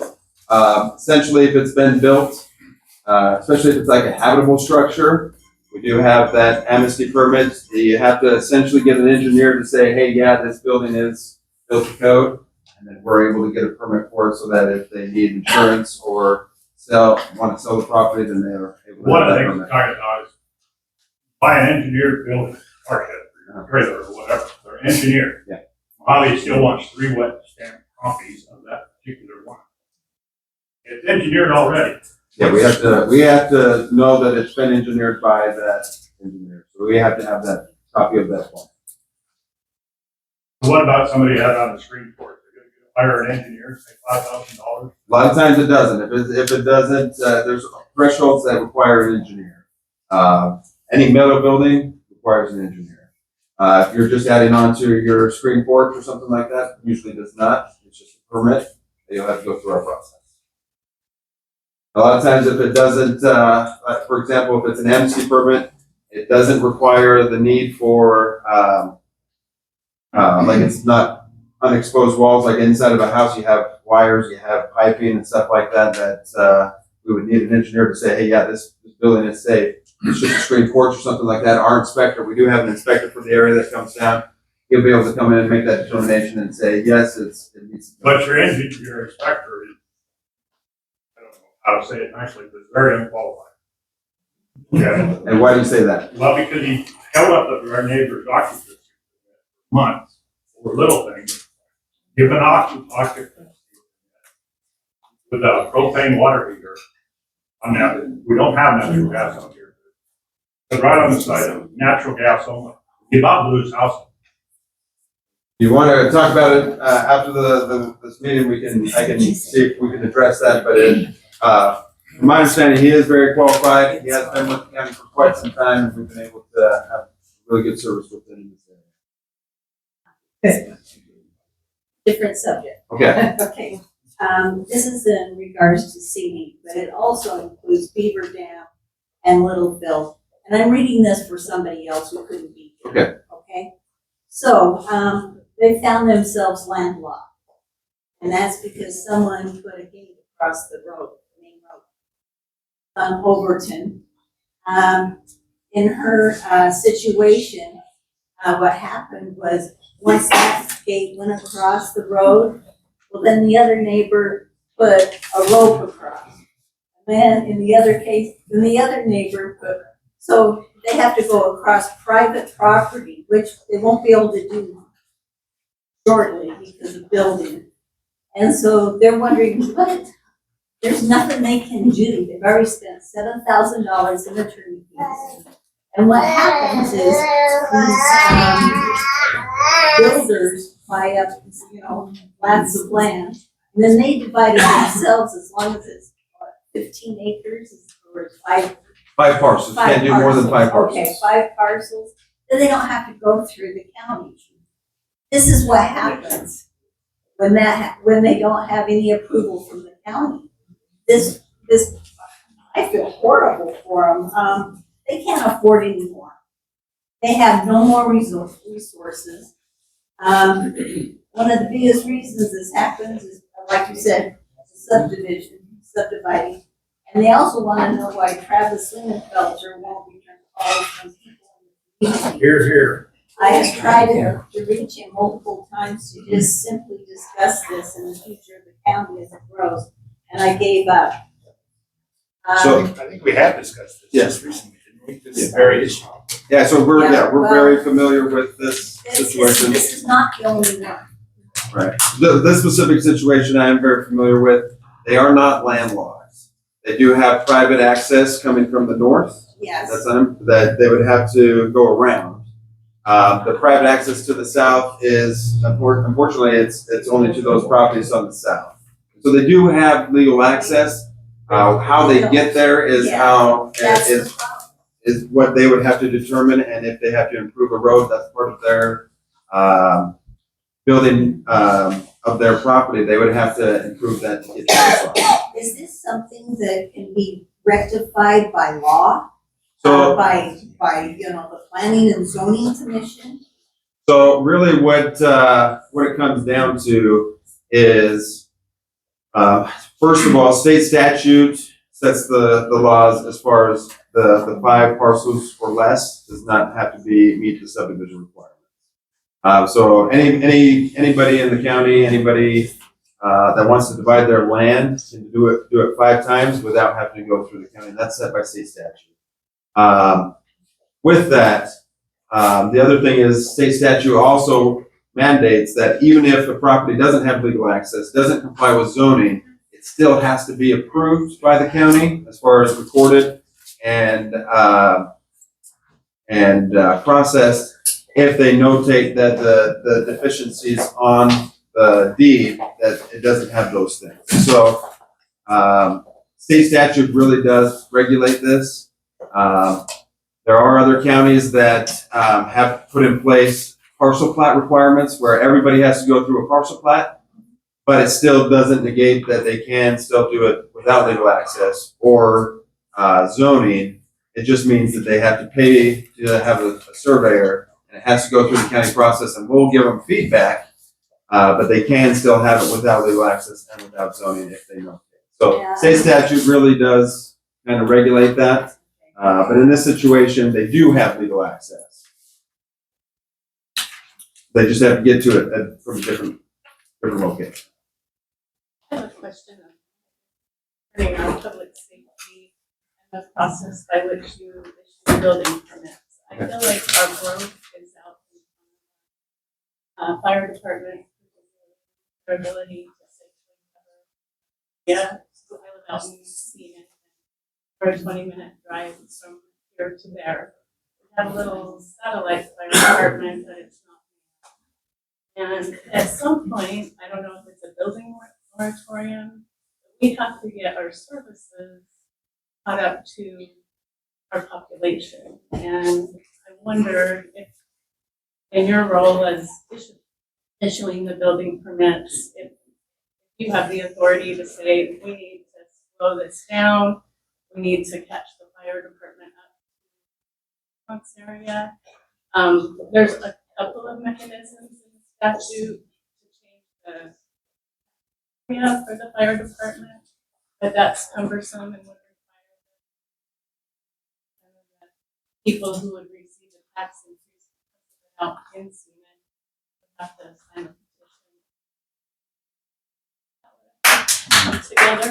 But I feel like our growth is way out in front of, but we have deputy sheriffs responding, possibly armed conflict. Responsible. Fortunately, it's catch-22. The growth brings the tax revenue for the fire district. Well, it really doesn't out in Scenic because they don't have more than half of them. Right. Oh, because they're Do not you think you fire. want to address that, please? Yes. You're the board chairman. Yeah, unfortunately, I know we discussed this and and it's a continuing thing we've been working on this for years, trying to get Scenic, annexed into the fire district. Problem is, the state statute requires that you can't annex a piece of property unless it's connected to an adjacent already in the department, that's already in the district. The county has been very, very good. The assessor's office and everybody has been very good at providing us, and we run through the different parcels as people want to bring them in to make sure that they qualify and annex them in. Unfortunately, there are some little islands of people, and the biggest problem we have is people don't want to pay taxes on blank land. Why do I need to be in the fire district if I have blank land? And that seems to be our biggest hurdle in trying to get everything. I know that the state did make some adjustments in the last few years to make it a little easier dealing with federal land and railroad. That was an issue for a while, that sometimes the railroad line would cut a town in half and you couldn't annex the other side of the railroad. So they've made some changes in that. I know this, our legislature and the state has been working on it. We've had people in the Scenic area at the state legislature trying to push this program, trying to change the laws. Because I know, just as it says, a lot of these zoning and a lot of these issues are dictated by the state. And we do what we can, and we're trying to find a new way or find some way of getting the state legislature to open that door and make those maybe a little change to allow us to get everybody to, because it would be fair. If you have a house that's in Scenic and you're not in the fire district, we have to respond to that fire. You're going to get billed for the apparatus and the manpower to put that fire out, and your homeowner's insurance usually does not pay that. That's something to think about also. If you do get annexed into the district, your insurance rates could go down because your property is level in a different class level in the insurance thing, because of your fire. You're in the fire district as opposed to out of the fire. It's something I know. I've been on the board for 16 years, and I remember going to Andre, the chief, and going to betterment committee meetings over in Scenic and trying and explaining what was going on and what. And people would be complaining, why do I want my taxes to go up $300 a year to pay for the fire district? Now it's worth more than that, a little bit more than that, but that's where we are. The district really is at its hands tied. We do what we can, but it has to be initiated by the citizens, the individual property owner at this time. Hopefully we can get through the process and work with, that we can actually maybe find some way of getting everybody into the district, or change the state law so that we have the same taxing state that the school district has. It's because we're not in the same level as the school district, that's why we don't blanket. I think the question was about having a station out there. I think that's what. There's a station there now. We are in the process of trying to get grants and funding for a fourth station in the Scenic area. We already have the land. We already have the land available for another station in the Scenic area. But any type of building like that, you're talking a new fire station right now is approximately $5 to $8 million. And that's not counting the apparatus that you'll have to buy that costs, to man it, and then of course your manpower. So it's a process we've been working on actually for about 2 years now, trying to get grant money, trying to get the funding and the design. We're going similarly off of some of the stations and what people are doing in this Mesquite and St. George in similar situations. So yes, there are plans in place for another fire station in the Scenic area. Doug, the fire station that we do have that's unmanned, I know it's because there's no living quarters in there. Is that the only drawback for it? Well, that and funding. Well, yeah, Our budget. you know, we have to, you know, the state requires us to take the budget. As of right now, we just did our audit, we just passed our audit for this last year, and our personnel cost alone is 67% of our operating costs for the fire station. And that's just for manning this station. And you know, we have our personnel that live in the Scenic area, and that's why we have apparatuses there that if, when something happens in Scenic, there's an ambulance there, there's a fire truck there, they can respond to that and bring it from there as we respond from here. So as the community grows and as we annex in the new properties and these new homes that are coming in, that of course builds up our tax base. Not only for the county, but also because we get that little percentage from the county to help us. So it works in everybody's favor.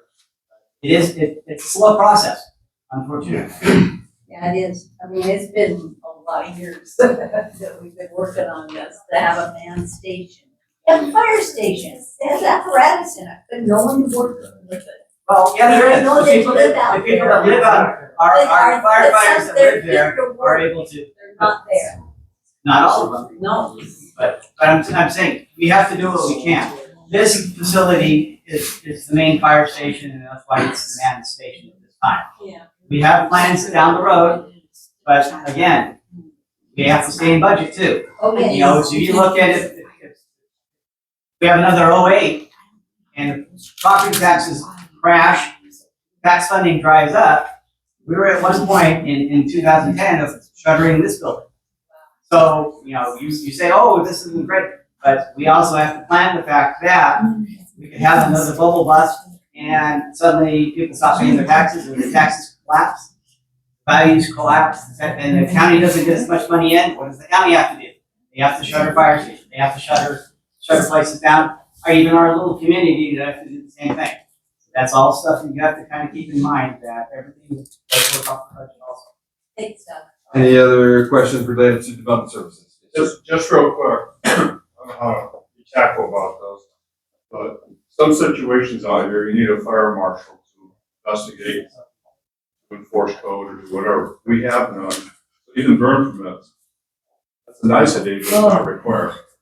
You need a fire marshal will come up there every now and then and say, oh yeah, you can tactfully handle it to whoever the violation.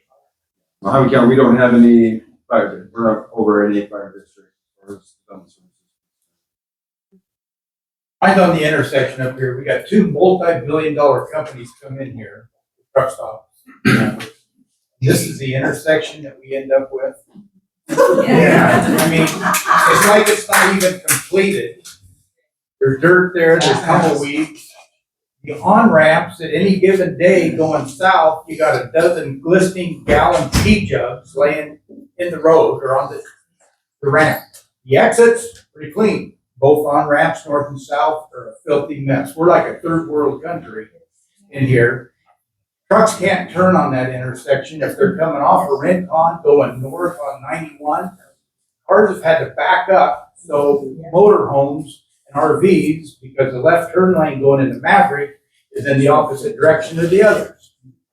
I mean, it's sad. This is what our Board of Supervisors okayed to put in our little area here. So I think this question was brought up earlier as far as the stop signs and the intersections. What I would suggest is getting with maybe Steve afterwards.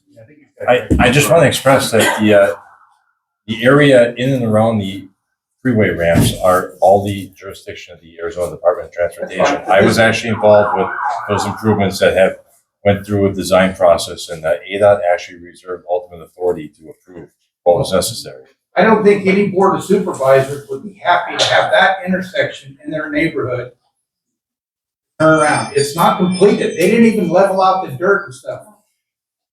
The guardrail got hit the first week it was put in, and it laid struts there for 8 months. If it's that important, why isn't it fixed? That should be an ADOT responsibility Yes. as well to correct. The stop So signs I do go down apologize. regularly. We got stop signs on 91 County Highway. My office did invite ADOT. I don't think we have anybody from ADOT. But we've invited ADOT. The county didn't have any control over those plans. We have another stoplight in the middle of US 93 from Kingman to Vegas. You're going 80, 90 miles an hour, and all of a sudden you come on a stoplight. Mohave County said, can we write a letter to ADOT? Can we get this thing removed? Because this is stupid. And ADOT said, nope, we were going to have that stoplight there. So we don't have a lot of control over what ADOT does up here, down there. I mean, I'm going to continue to try to invite ADOT to these meetings, and hopefully we can get somebody to come, because a lot of these issues with the right of way or on the off ramps. I mean, when you're talking about ADOT right of way at the trash, they're the That's agency. their responsibility. We got fruit vendors that stand on the corner around here, and I've seen them have to pull their stuff out of the way because somebody's coming around that corner with a truck and the wheels are going up on the sidewalk. We begged and begged for a no compression or Jake brake sign getting off on the exit. Yeah, we got one, it's about this big. Fine print, and it says noise limit control or whatever on there. I don't know about you, but pretty tough to read going down the road. Again, that was an ADOT standard sign. The county actually did put that up, but we had to adhere to the ADOT standards for the signing. That's one project that I did push. We had some feedback come in from District 1 office and said, hey, can we get J-brake sign on that? Did work with Steve, and Steve worked with ADOT, and I think that the sign should be bigger too. If we could get it to be bigger with ADOT's permission, I think we should make it way bigger. With the 16 million we got in road tax money, they ought to spend a little bit of it over here and clean this up over here. Those are federal grants, right? I know we're a little the crap. 2 grand, the 14 million. But you know what? We all have. The 14 million I spoke of is specifically for projects, for construction projects. Yeah, a we bridge should and have used path. some of it up here. We cannot do that. 91's a county road anyway. ADOT. The portion of County Road 91 within the interchange area is all ADOT though. ADOT actually controls that portion of Highway 91. And the litter control going on ramps. Absolutely, yes, and that's the messages that we do for the ADOT, so we'll continue to do that. Truck stops will not accept gallon pea jugs in their garbage. They patrol that. That's the reason they throw them out there. We're frustrated about it too. I understand the frustration when it comes to ADOT. Mohave County, we make it a point to come up every year to try to get as much done as we can with it. I mean, we're here for 3 hours, plus we're going to stay and hang out and talk more. How many times does ADOT have a meeting like this? Try to put some pressure on them. I'll try to help too. And maybe we can get them to have a meeting like this so we can ask all your ADOT. The health department ought to be involved in the pea jugs out there. That sounds to me like that. Yeah. Is there a name? Oh, yeah, we have. That we can handle? Do you have any contacts? Steve's Some of us are good at that. Okay, well, that's good. I didn't mean to cut you off. You're fine. Like I said, after we're done talking here, I'll have my pen and pad right here, so come see me with any of the properties that my code enforcement team can come and take a look at. I know some of you have pens, so I'll just say it right now, and I prefer just giving you the community relations specialist with ADOT, and this is their North Central district. This is their district that actually serves the Beaver Dam area. His name is Jason Stevens, Stephen's, Jason. The telephone number 480-751-7104. That's 480-751-7104. Could you give them Thanks. the district engineers Absolutely. contact information too? Because that's who I would focus on. The district engineer, his name is Jeremy DeGeyter, Degeyter. Can we do that one again? Jeremy DeGeyter, Degeyter. Mr. DeGeyter's telephone number is 928-774-1491. That's 928-774-1491. Thank you. Definitely be the squeaky wheel on that one. You know, sounds to me like everybody's wants to pass the buck and not take responsibility for it. All we're asking for is a little help here. You know, you guys have a lot of impact in the county. We have a mess here. We need support from the sheriff's department as far as these people run through them stop signs 40 miles an hour. I won't be a big hit myself. Now, when I come off the road, I stop and wait for the next car. I don't trust anybody going through. They won't even slow down. Well, I appreciate your concern, and if we could put a deputy at every stop sign that people run in any town, we'd be doing pretty good. Well, we got about 8 of them right out there right now, and there's one deputy. Control them all. Sure, I would love for us to be able to do that. Somebody's gonna get killed there, and then what do you do? Very ambitious. Nobody cares. I hate to wish that upon anybody, to be honest with you. Nobody cares. I don't know that it's not that anybody cares. I just don't know how you expect us to be at every stop sign that somebody's running, because I can tell you that there's more than just that stop sign that people are running in this county. So if you take every stop sign in this county that people are running and you put a deputy on it, that would be great. You got about, like I say, 7 or 8 stop signs out there within one deputy can see them all. Did you also say that it's the state's part of the road, not the county? What's that? I'm sorry. Isn't it also the state's part of the road? It depends on which. It depends on exactly what intersection we're talking about, and which stop sign. Would the roundabouts be a better situation than stop? Let's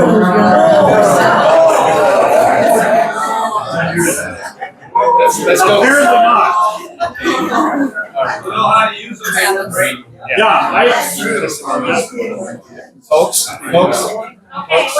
if we could bring it back to order, please, I respectfully ask, we bring it to order. You had your hand So up? first off, I would like to say thank you for all of you for making the long trip up here. I know it's difficult to come and listen to basically all our complaints. And I don't know how often you hold these. This is the first one that I attended. And as you gather, this is a really growing community between Beaver Dam, Littlefield, Scenic, and Desert Springs. And we do have a lot. And I think a lot of times we feel like we're on the outside, and a lot of that is because of the distance between yourselves and ourselves. One of the questions I guess I have is, and I don't know, I haven't researched this, is on your website, do you have any place that we can go and identify difficulties to you, like a suggestion box or whatever you want to call it? Okay, so I think it's important for us to know that you have that, because that's a tool that we can utilize, and it would also help you to identify some of the big concerns we have in this area, rather than waiting for a meeting like this to hear them. So if you could tell us about that. Certainly will, yes. Web Q&A is what it's called, and it's on our website. What is it called If again? you type it in the search bar, it will pop right up, and you can submit a complaint. You if there's a suggestion, whatever, and it will go to all the departments. Go through your county manager's office and then assign to the department, and then you'll receive a response. You go receive a response. And then I would say if we would use that as a community, it helps them come and be better prepared to address our questions and concerns. Yes. And I just want to ditto that, but I also want to say, I find it a lot easier to complain than to get online and do what he just gave us information, who we contact. We get on and we do the web, whatever, we get on and we contact UDOT, or I mean, ADOT, I'm from UDOT. Anyway, the problem is, we get this information, but we don't follow through with it. And I want to encourage everyone in this room, if you would just get on and ask ADOT to support our county's concerns and the projects and work with them, that would make a huge difference. I truly believe that. So. May I add to that? So the web Q&A tool that was mentioned, if you have a situation where you don't even really know where to start, still use web Q&A and say, there's this issue. I'm not quite sure where to start, who has the authority legally, whatever it is. Can you point me in the right direction? Can you help me connect the right dots? And that's legitimate. We'll help you do that too. And they go to Mohave County first, right? Then find the web Q&A. That's correct. I just want to make sure. That's right. Just one quick question. We got garbage piling up all over the place. If I'm willing to pick it up wherever I'm at, where do I take it? I think you guys said already. Yes, I would suggest if you can call and take one of these flyers, the race division, we can try to work with you to see if we can do maybe a one-time community cleanup, spring cleaning, type event where we can maybe provide one of those roll-up dumpsters. But it takes a liaison at the local community level because what happens if we just can't put a dumpster out there and then nobody knows about it. So we would kindly ask just one of you maybe contact everyone. And sir, just to your point, if you see me take my phone out, I've been making a few notes, things that I want to follow up on. So one of the things that my district office is going to do is go back and reach out to a race to see what we can do, what are the options for that kind of stuff as well. Yes, ma'am, in the white shirt. Okay, I was covering the lake run. And I'm over there where the new terrible hearse is gonna come in. I was sitting by the old fire station. I'm watching this diesel truck that was going northbound on the 15th come off the exit there to go over to the pilot. I didn't know if he was gonna wipe out signs or what he was gonna do with this 53-foot trailer. Our roads were not built for 53-foot trailers. And I'm sitting there, I'm watching cars back up. I'm watching this guy try to make this turn. And it was horrible. And I watch him as I'm coming down from the TA. I had to slam on my air horn to stop trucks from running in the back wheels from their trailers going right over top of my school bus. We need help with this new intersection where that terrible hearse is going. Are they in charge there? I need to understand the site a little better. Okay. Yeah. If we could get the Chances are it's ADOT. Yeah. I'll wait up. I used to be, I remember when one of the safest places on the road was behind the truck. These days, it's not so much that way, right? And no offense to anybody that's a truck driver here, but now these days, you don't know who has a driver's license to be behind you. Exactly. So you just gotta be careful. We'll do whatever we can as far as what's in the county's authority, but the closer you are to the interstate, I mean, you've heard Director Latowski talk about some of the stuff that ADOT's responsible for. The best thing that you can do to help us is to just give them a barrage of these issues into the district engineer's email so that he understands, hey, you got a situation. We had to do that in Kingman a couple of times. I mean, the main entrance into Kingman is, one of them is Stockton Hill. It's like the busiest road. And you come off the interstate there and like trash everywhere, right? And we had to complain to the district engineer, hey, can you guys pick up the trash and maybe beautify it? And we actually got ADOT to put some landscape rock down. There's landscape rock down there now, and they pulled out some of the dead trees that were there for so long and clean up some of the trash. So it doesn't happen as fast as any of us want it to happen, but I mean, the first step is to just give them a deluge of emails to say, hey, we need your help. Sir? I have a question, a little bit different than maybe about traffic or trash. We have a situation here where we have high-dollar school in the state and youth. We have teachers that come here, and our pay scale is so much less. It's really difficult for us to keep good staff. I have children in the school, sometimes we lose teachers, and we get a substitute in there, and then these children lose half a year of school. Not because they're bad teachers, not doing that, but we need school. Desperate need of functioning support. Have success rates in Arizona unbelievably low. I have a home in Florida, their rates are really high. I don't understand why the difference in school funding is so much.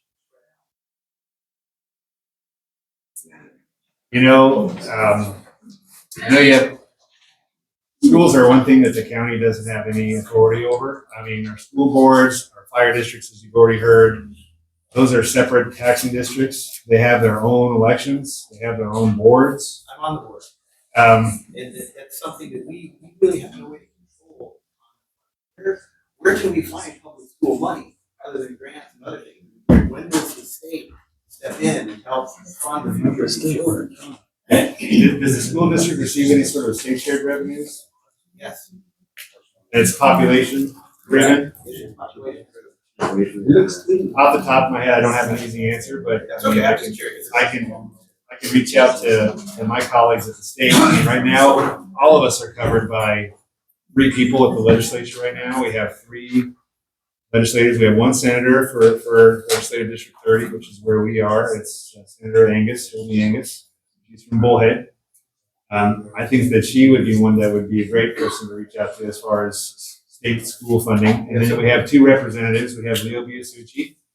He's a current state house representative. He's actually running this year, and I'm sure he'll be making the rounds and coming through. He's running for Arizona State Senator to replace Hildy Angus. He's going to be on the ballot, so that's something they need to ask him if he comes up here. And then we currently have John Gillette, who's a legislator, state house. He's from Kingman. He's not running again, but we have, I think, 5 or 6 candidates running for that vacant legislative 30 house seat. So my advice would be, as they come through on the campaign trail, make sure that you bring these state issues. We need ADOT, state agency, paying more attention to our transportation needs by the interchanges. We need to have conversations about rural schools. They're all underfunded. Those are the things that they need to know and be a champion with at the state. I'm talking to them about all of our water issues and stuff like that, because that's a big hot topic. There is bonds and overrides you can do at your school. I'm assuming that you Local understand that. Yeah. They're having to do that in the Lake Havasu area because they have to put new buildings up. They're not inhabitable anymore, so they're having to do a bond and an override. You can do a bond, and getting community to understand what that bond is for is very difficult. Understood. They're not actually allowed to advertise it. And so that's very difficult in trying to figure out how to try to do one that fail. There's something. Appreciate the question. I think we have 2 more staff conversations to get through, and then we'll have plenty of time for a bunch of question and answer. Director Palmer, Public Health. Good afternoon, Melissa Palmer, Public Health Director. The couple of timely announcements that I have is March 1st, our new food code went into effect. It's the 2017 food code. It aligns us with Arizona Department of Health Services food code. And the 2 big changes with that, one is having a written policy and a document to document when employees have vomiting and diarrhea events. We do have a template for that for any permitted food establishments. The other thing is a certified food protection manager, which is essentially the quality assurance person that's on staff whenever any food is being prepared. And for the first year of the new food code going into effect, we are providing the certified food protection manager classes. Because it has to be proctored and there has to be space for that proctoring. It is going to be offered in Hilldale, Utah, for the region up north here.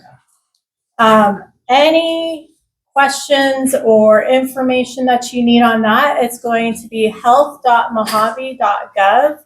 That's going to be our portion of the website. It has the 2017 food code up there. It has the certified food protection manager information up there. Is the template up there too, Tara? Okay, so the template will be there. I also have our environmental health manager, Tara Scenic, in the back. She can be here for any questions after this. The other items that I have were in year 2 of 3 for our community health improvement plan. We are looking for public members to be a part of our advisory group for that as we prepare to move into year 3, and then we will go into the process again of doing a new community health needs assessment. If that's something that you wish to be a part of, I do have cards in the back for Danny Lagana. She oversees all of our community health improvement and community health needs assessment items. Can you explain what that person would do? Yes, so there's going to be meetings, and they're hybrid they're actually all on Teams right now because we do have members from all over Mohave County that are part of this advisory group. The meetings are once a month, goes over our health improvement plan, the topics that we had on there, which included access to healthcare, community engagement and volunteers, community services and communication, a countywide medical coalition, internet, navigation and resources, nutrition, dedicated space for activities, stigma training for leaders, and youth and children activities throughout Mohave County. These were the topics that were of top concern for every community that we went into. And we have a plan, and again, it's on health.mohave.gov. The plan and the needs assessment are both on the website, so if you want to read through all the pages of detail, you can. These are items that we have community members, our healthcare partners, our nonprofits, we're all working together because public health can't solve everything for everybody. So we're leaning on our community partners and resources to address these issues. And this group would get together, see where we're able to move the mark and where we might be falling short, or how we can change direction on those things. And then lastly, an item that is always near and dear to our heart, we have a suicide mortality review team. They go through, they review every suicide that has occurred in Mohave County and La Paz County and provide recommendations that then go back to the state of Arizona on recommendations to prevent future suicides. And we are seeking additional members of the communities to attend these meetings. Again, it's via Teams. So if you're interested in participating in that, there is a flyer at the back table for that. Any questions? Yes. We have, of course, a number of elderly people, and a lot of them are food starved. Mm-hmm. And we have no place for, we have a small pantry that's actually supplied out of Utah, which is, but thank God we have it. It's not adequate, it's not being, run perfectly, it's run by the Baptist minister. We need help here on food for people, for the elderly. I've talked to Nevada, Nevada before their food services. They have senior health care there. They also have, a nice senior center. They have all this wonderful stuff, and they feed people. Well, they can't cross the border to give Meals on Wheels to us, and because of their grant with Clark County. But if we drive there, we can eat there. But that doesn't help these people that are stuck in trailers or elderly. They don't have the support they need to get to Nevada to get food. They can't even get to the pantry sometimes. And if you miss a pantry, you're 2 weeks out before you get other food. What's going on with that? I mean, why can't we have services like other places in Arizona that can help our elderly? This is terrible. They came here when things were, they could have a trailer, they had an acre, they had views, they had all of these wonderful things. But we have let them down badly. And I have complained to the health department until I'm blue in the face every time you come up here, or I make phone calls and I get nothing. And it's, we got a program. Well, you know what? I checked on the programs that were offered to us, and they would have to be on a waiting list 1 year to 5 years before they would be granted that. That is not right for this area. We have way too many seniors that are lacking services. And I want to know what you're going to do about it. Thank you for your statement. Throughout Mohave County, food insecurity is addressed in different ways, so it depends on the community how it's addressed. So, we do have senior programs, but it's only in Havasu, Kingman, and Golden Shores. Bullhead City takes care of their own seniors. Yucca has a food drop and takes care of their own seniors. St. Mary's Food Bank, do you have a food drop here through St. Mary's Food Bank? Because we're too far away. So St. Mary's Food Bank is one resource. Western Arizona Council on Governments is the one that oversees any senior nutrition program. That's where we get funding from, and they address all the areas that do not have a program within their community. They're the ones that you would need to reach out to because they're the ones with the funds. And the waiting list is over a year. And they also mentioned one program where they send you 2 weeks of food. And that one is the one that's 1 to 5 years before, because the list is so long. I mean, please. Unfortunately, public health doesn't have the funding to feed the entire county. And that would Funding be is always our problem for our it people. would be great if we could provide nutrition to everybody because it is needed, not just I'm with the saying elders, funding in but general also for with the everything we ask for is a problem. Unfortunately, taxes is what funds government. I agree, and I know that very well, but it's it's getting silly here. Palmer, is there a list in public health of charitable organizations and maybe that would be at least with a list of charitable and faith-based organizations that they can use? Yes, on health.mohave.gov, we have a resource list. It provides a map of all of the resources for everything, including food, but you can filter it to food and it will provide whoever's in the area. I think it's worth asking. I think it is too. I've asked several health departments, quite the turnover in the health department, so it's nice that would be very beneficial. It's unfortunate that I have a lot of areas where, you go south of the Grand Canyon and there's a lot more services south of the Grand Canyon than north of the Grand Canyon, and that's like half my district, right? Exactly. But when you serve on a 5-member board and everybody else is south of the Grand Canyon, it's like I gotta convince at least 2 other supervisors that what we're trying to do up here is important. And on top of that, we're a huge geographic county, 5th largest geographically in the entire United States, and you look at all 15 counties in Arizona, I think probably one of the reasons you guys all wanted to come here is because our total combined tax rate is like 4th lowest out of all the 15 counties. Out of every single dollar, Mohave County gets 18 cents. And that's because our board is conservative and we try to keep our primary property tax rates low.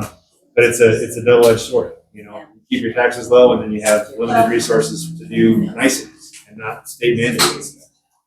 And it's a great benefit that you at least have a church because there are many communities within. Excuse me, this is not a overseeing the man. Okay. It's better than nothing because we have some communities in Mohave County that have absolutely nothing. Involved in some of the people. So it's a long story here. This seems crazy, but we do know that they are willing to provide our people, our elderly, with Meals on Wheels, but they can't cross lines. Have you ever heard of a grant from, say, Mohave County aiding and abetting service from Clark County? Is there such a thing as something like that? We have had cooperative agreements. It's just state to state is not as easy as doing it county to county. Okay. But it is something that I can absolutely look into. Because they're willing, we just can't, they can't bring it here. Yeah, I can absolutely look into it. The most cooperative one would be Utah. That they're the ones that are giving us food from the Utah. That's where we get our food. And they're 34 miles away. Yeah. Okay. Then But I can look into it, But absolutely. Mesquite's said they would. I don't know if they can. They can't. They would lose their grant. Yeah. But if you could look into that, that would be appreciated. Thank you. Thank you. Any other questions for me before? Just one, I was just gonna say, most of our taxes go for the fire department and the school district. Couldn't we pair with the school district? They have a kitchen, a facility, and that food could come to that facility.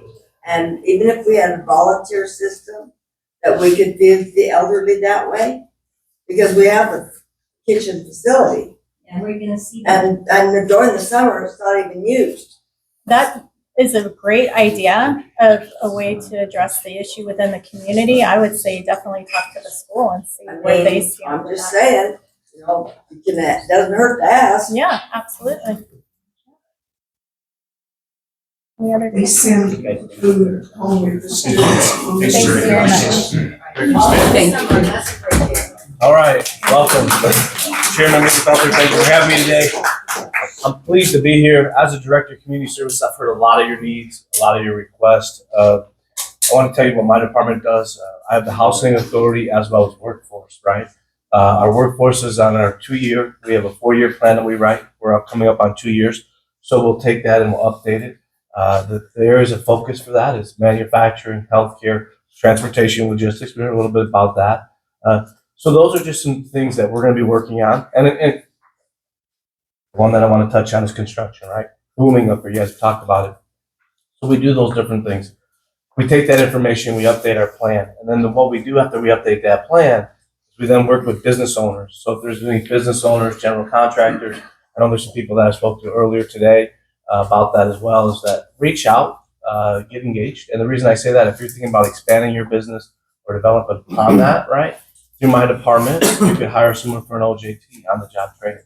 What about a wax worker, right? Work experience. So if you have community members, you talked about the fire department. We work with a lot of the local fire departments with their EMTs and putting them through the fire training academy. So making sure that you have those resources. So those are some things in my department we can do as well. So I would encourage that on my cards here as well. In regards to the situation with the bridge and the urine and the different things of that, I would share that, you know, that through my department, we also do the Arizona work, right? These transportation logistics, we have a committee that we take all those different community needs as well, and then we share that with ADOT as well. So when I have another chance to be at an ADOT meeting, I know they're doing a listening tour throughout the state, I'll make sure that I share that information as well about that. So I just want to say that we're here.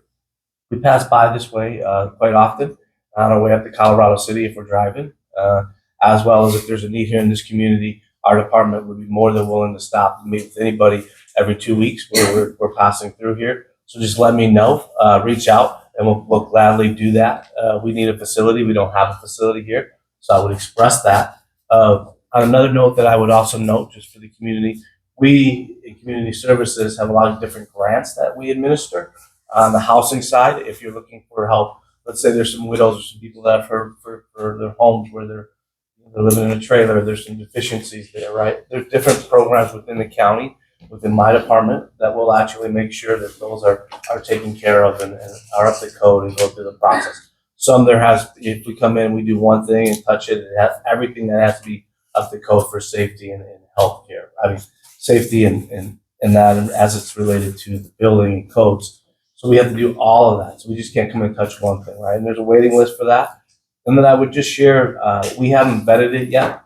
So I'll share the information because I always believe in sharing the information. It's community's ability to take that information and do it.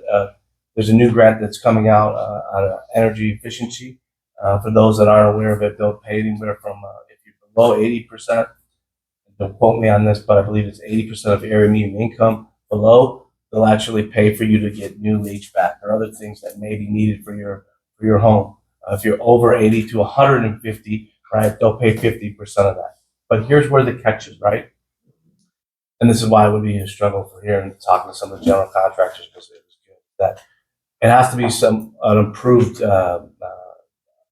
somebody has to be an approved contractor on the system to make that work. So there's that catch there, right? So I like to share the information. We're in the process of vetting that, but I felt strong enough with the heat-related deaths over the past several years to make sure that I shared that. And if there was somebody in a sense of need, I want to make sure that I gave them that opportunity. I'll take your question just 1 second. And then I just really, my department and community services really to engage in the community. So if there's other things that you need that community-wise that we can help with community services, we'll do.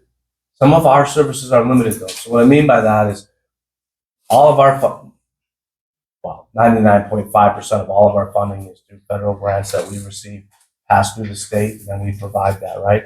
So a lot of our areas are really scope driven.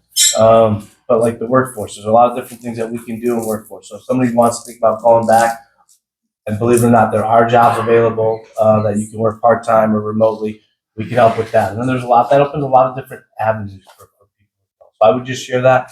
And like I said, if you need us to be here and there's something for the chairman, we serve all of Mohave County. It doesn't matter where in Mohave County you're at, community services, you're all taxpayers. We make sure that we answer that bell anytime. And I'll take any questions. Our school district has a very, very bad air conditioning system. Elementary, half of the school was shut down because we can't get parts for the hydro air conditioning system. Is there anything that the county can do to help our school district with the air conditioning? So I'm not going to speak on all those different issues. You said when it's a government agency, for what we do in my department, right? We would normally work with individuals, right? But from that perspective, there are some things that come out every 2 years. There's an opportunity called CDBG, Community Development Block Grants, right? So the school could then come down and say, this is what we would need, and there's some different things. And those all go through the Board of Supervisors. But through my department, we put out a letter and we express to people, these are the opportunities for those funds, and that'll be coming out. There's also supposed to be some other funds being released soon that might possibly address some of those. I'm not going to say that. I would say get a card, let's talk, and if there's something that we can look through or work through, we'll definitely do that. And I would say that I've had a chance to meet with School Superintendent Warren, if you're not, for the school people here that have already requested. He's really accessible and really a great advocate for Mohave County. I would encourage you to reach out to him as well. Living out in Scenic, where we have that fire station that's not manned, I think with the age group of people that live there, we're more concerned about the paramedic side of it, the heart attacks, the strokes, the response to that. And you're saying you go out to the communities, would it be possible that you put some feelers out there that says, anybody want to learn CPR? And we could have CPR classes there, so we can all learn how to save our neighbor or our partners until help gets here. So I think that, does the health department have the CPR course? We do. Our medical reserve court does CPR classes, and as long as we have, I think it's 6 or more to attend, we can hold a class up. That's what I'm saying. If you guys could announce something like that, the program's available, and see if you get enough response for you to come and do it. Yeah, I can definitely have our public health emergency preparedness planner reach out and make connection with somebody. We would need somebody within the community to connect with to help us with the logistics of I it. think that our fire department puts on CPR classes too, Oh, okay. and that I don't see the advertisements as much as I did at one time. Just real quick, I have to leave. We had an officer-involved shooting, so I have to leave. Sergeant Stock will be here if you have any questions or if you need anything from me. I'll be happy to help. Our officers are okay, but I got to head back to the Kingman area. So I appreciate your guys' time. And again, Sergeant Stock will stand by if you guys need anything from us. Thanks for your time. They won't try to have an open house for their new sheriff's. He's already talked to someone. And hopefully they'll be nice to us. Even over at the schools. I didn't make your connection with them. Yeah, and Travis might know. Any other questions? I think you got some. For sure the police officer. Yes, on your community service program that you have, I don't think a lot of the elderly people understand exactly what it is and what you can help them fix. Like during summer's coming up, and last summer it was extremely hot, everybody knows that. A lot of people didn't have air conditioners.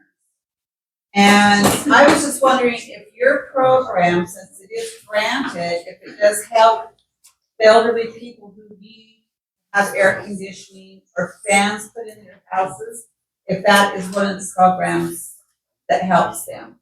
So we do and some, furnaces. so we do some of that, right? And Okay. there's a process to go through, and what I would say is grab a card, we'll give you, we'll send you out the information, and what happens is we'll put people on an email list, right? And then as they come in, we'll do that. We have right now 71 different community members within Mohave County that are on that list. What we're really hoping to do is, if this new grant as it comes through, is to go through and vet that process, then also look at general contractors who then could help with the administration of attaching those services, or HVAC companies to do that, because it's all Right. combined.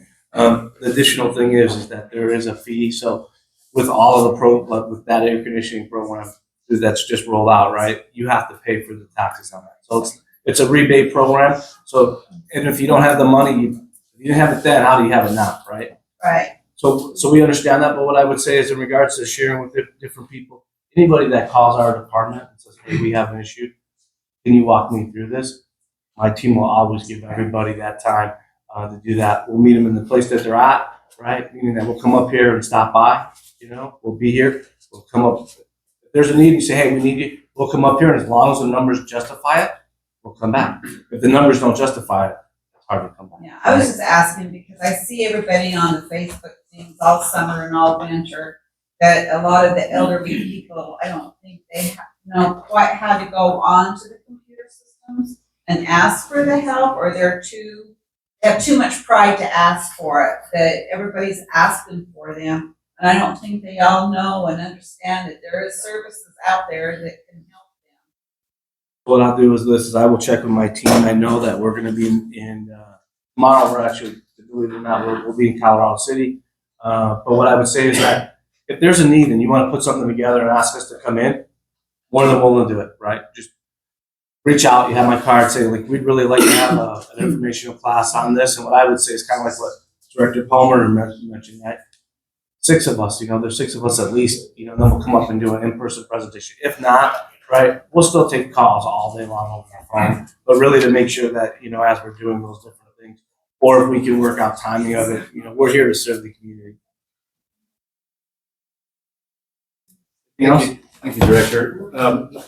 I just want to say thank you to Public Works Director Steve Witowski, Public Health Director Palmer, Community Services Director Smith, our Assessor Jeannie Kinch, our Treasurer Susan Mello over there, our Recorder Mrs. Henry. Thank you, Lydia, for being here, and Volunteer Services Director Scott Holtry. We also have BLM. Thank you for joining us here today. You guys have been a great partner for us in this area. I've taken notes throughout this whole meeting as your county supervisor. I have a few notes. What I have so far is what the district office is going to go back to do. We're going to write a letter or probably an email to the folks at GMB 360 to see what sort of trash options there are as far as a roll-off, or is there anything else. We'll rope a race into that as well with Public Works. Also, I'm going to work with Public Works to see if there's any opportunity for wildcat dumping signs were appropriate. I got that done. And then increase maybe the erase presence. We'll talk about what they can do around the travel centers. I'm also going to write, in addition, I'll make you a deal. I'm going to write a letter to ADOT District Engineer for BOS 1 on the trash and urine and all the stuff going on in travel centers. If you'll commit to me to going on and on the district engineer's website and also send a bunch of emails. Here's from me and here's from all of you. Maybe we'll get some action. And then also we're going to commit to reach out to the sheriff to see if we can't put anything else in this Beaver Dam substation opens. And I don't know if you've been into the current facility that they're in. It's awful. It's like this little trailer, and it's not dignified for law enforcement or anybody in there. I want to thank all of you for coming here. We've gotten a lot done. Everything that I've pushed has really been at the community's request. I mean, we've got Green Acres Boulevard. When I first came out here, the road was so bad, people were driving on the dirt on the side of the road because the road was so bad. And I was able to negotiate a 75-25% split, cost split, where I got the travel center to pick up 25% of the cost. We had some ARPA dollars assigned to District 1, so we did the 75% with ARPA dollars, and then we got that road done, and then we were able to get that into the road system. That had been a decades-long issue. I'm glad that we got that done. Also had a request for this stretch of 15 to be put back into the scenic, I forget what it's called. What is it? The Scenic Byway. Scenic Byway program. Yeah. So we wouldn't have done that. So that was a petition process that all of you could put together petitions. You got those to me. We put that on the agenda, and we got this section of Interstate 15 back into the Scenic Byways program. If we wouldn't have done that, there'd probably be 7 more billboards at least on this section of Interstate 15. It's just too. I think it's too pretty to do that. So I'm glad that you guys helped with that. We heard the progress on the other stuff we're doing, the capital investments, transportation. What else we've done? You've heard from Scott Holtry about making it easy to do development, easier to do development electronically when you're in a remote area, like we have a lot of remote areas in Mohave County. So that's great. I just want to say thank you to everybody on this table. We'll take more questions. We have more time, but this is really, I think, how government is supposed to work for the people, right? So, man, you have a question? Yes. Yeah, do you want me to go first? She's gone a few times, so she'll walk okay. away. We often work together. We have a lot to say. But please hear me. This is a new thing that I'm in. The BLM made a decision in 2023 to take 50% of our trails are off-road BLM federally owned trails. 50% of them have been eliminated. They haven't posted it and marked it yet. However, at the same time, you guys open up trails up at the sub, up in St. George. That whole community is getting ready for a huge Arizona off-road area. And we get less trails, they get more trails. We talk about that at the field, your public land and recreational commission. I recently reached out. That's tomorrow. Maybe it could be brought up as an agenda item. We can read the court documents and see how I feel it is completely unjust to all of the Arizona residents that we are making an OHV area up there, taking our trails away down there. The Trail Passion Coalition has appealed the lawsuit, so it's sitting in court, but they're never going to do anything. Is that anything you guys want to address today as far as trails and? All I'll say, I don't know, and I got your email. Part of it about St. George, I have no idea. Hanging on that, and I only work with the Arizona State Park. I have no idea, because we don't have anything like that. It's called the St. George Sub-Basin region, where the interstate is going to have an exit off Utah. Yeah, that's not us. You guys talked about it at the board, at the board meeting. That was last. Mohave County did something with development service where we made a certain section of land as far as zoning is concerned. It's our general plan updates. We updated our general plan and we created a designation just south of Utah, where the highway right there is right adjacent to the border. And so we designated an area of the county that is state land or state BLM land. We designated it for development. So it's now, I think, a rural development area for that area, but it's not for trails or anything. It's just for the county's purposes. Their record of decision, when they took 50% of our trails away in 2003, they added trails up there at the St. George where that complex is built. I just think that is ridiculous. It removes us from the very large.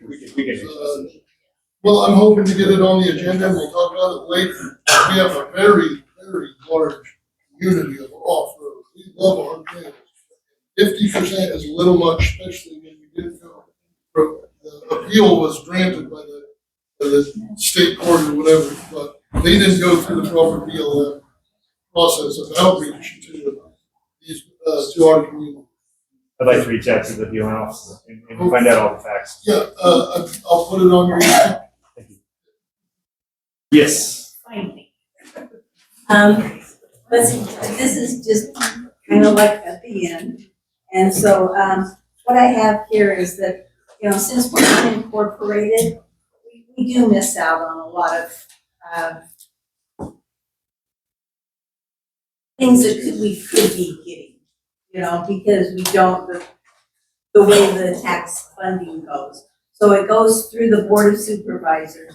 That being said, you are actually our pseudo mayor, because we can't do anything unless you help us do that. Because you're our mayor. Because we have no government in this area. But I also wanted to mention too about, you know, you're gonna get communications to us. We don't even hear about grant things, like on January 29th, Colorado City got to say, well, we want, let's see, what was it? They wanted a community center. You know, they presented it to the board. Now, how is it that they can get information about these grants? And since we don't have a newspaper, a television station, a radio station, anything to tell us anything about what's going on, can you please put it on Facebook? It's the only way we get any information out of it. It's the only way we knew you were coming. It's one of the whole Facebook thing is one of the only ways that I know how to reach all of them. Really, Well, thank you. It's a two-way street. That's why I push so much stuff out. I mean, some people, they with this guy, with government, it's like you can never come out of it. No matter what you do, you're gonna make some videos.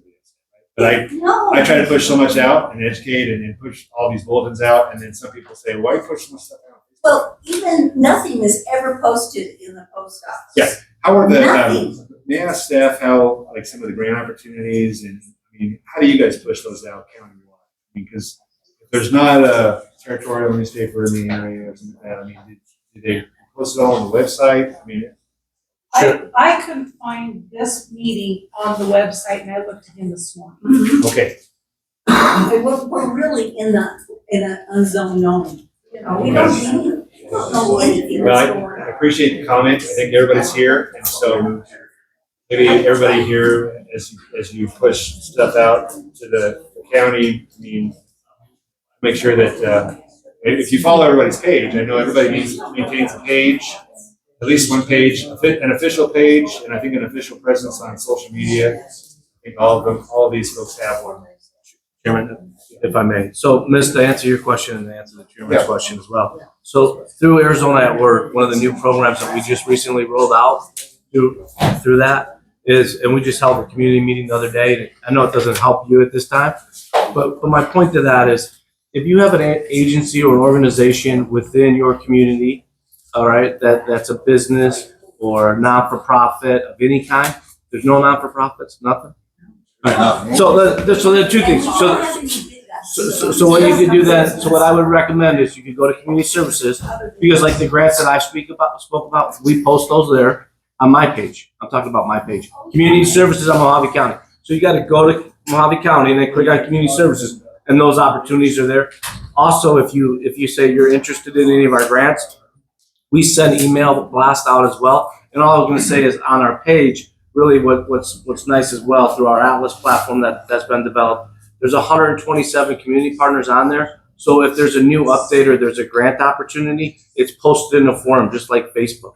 So it's posted, and any of the partners can post to that and share that information. Director Smith, can I pause you there for a second? Sure. By a raise of hands of those that are at the table here, how many of you maintain a mailing list? That if somebody wanted to get on an electronic mailing list or something, emails, that they could do so. I mean, for voter registration only.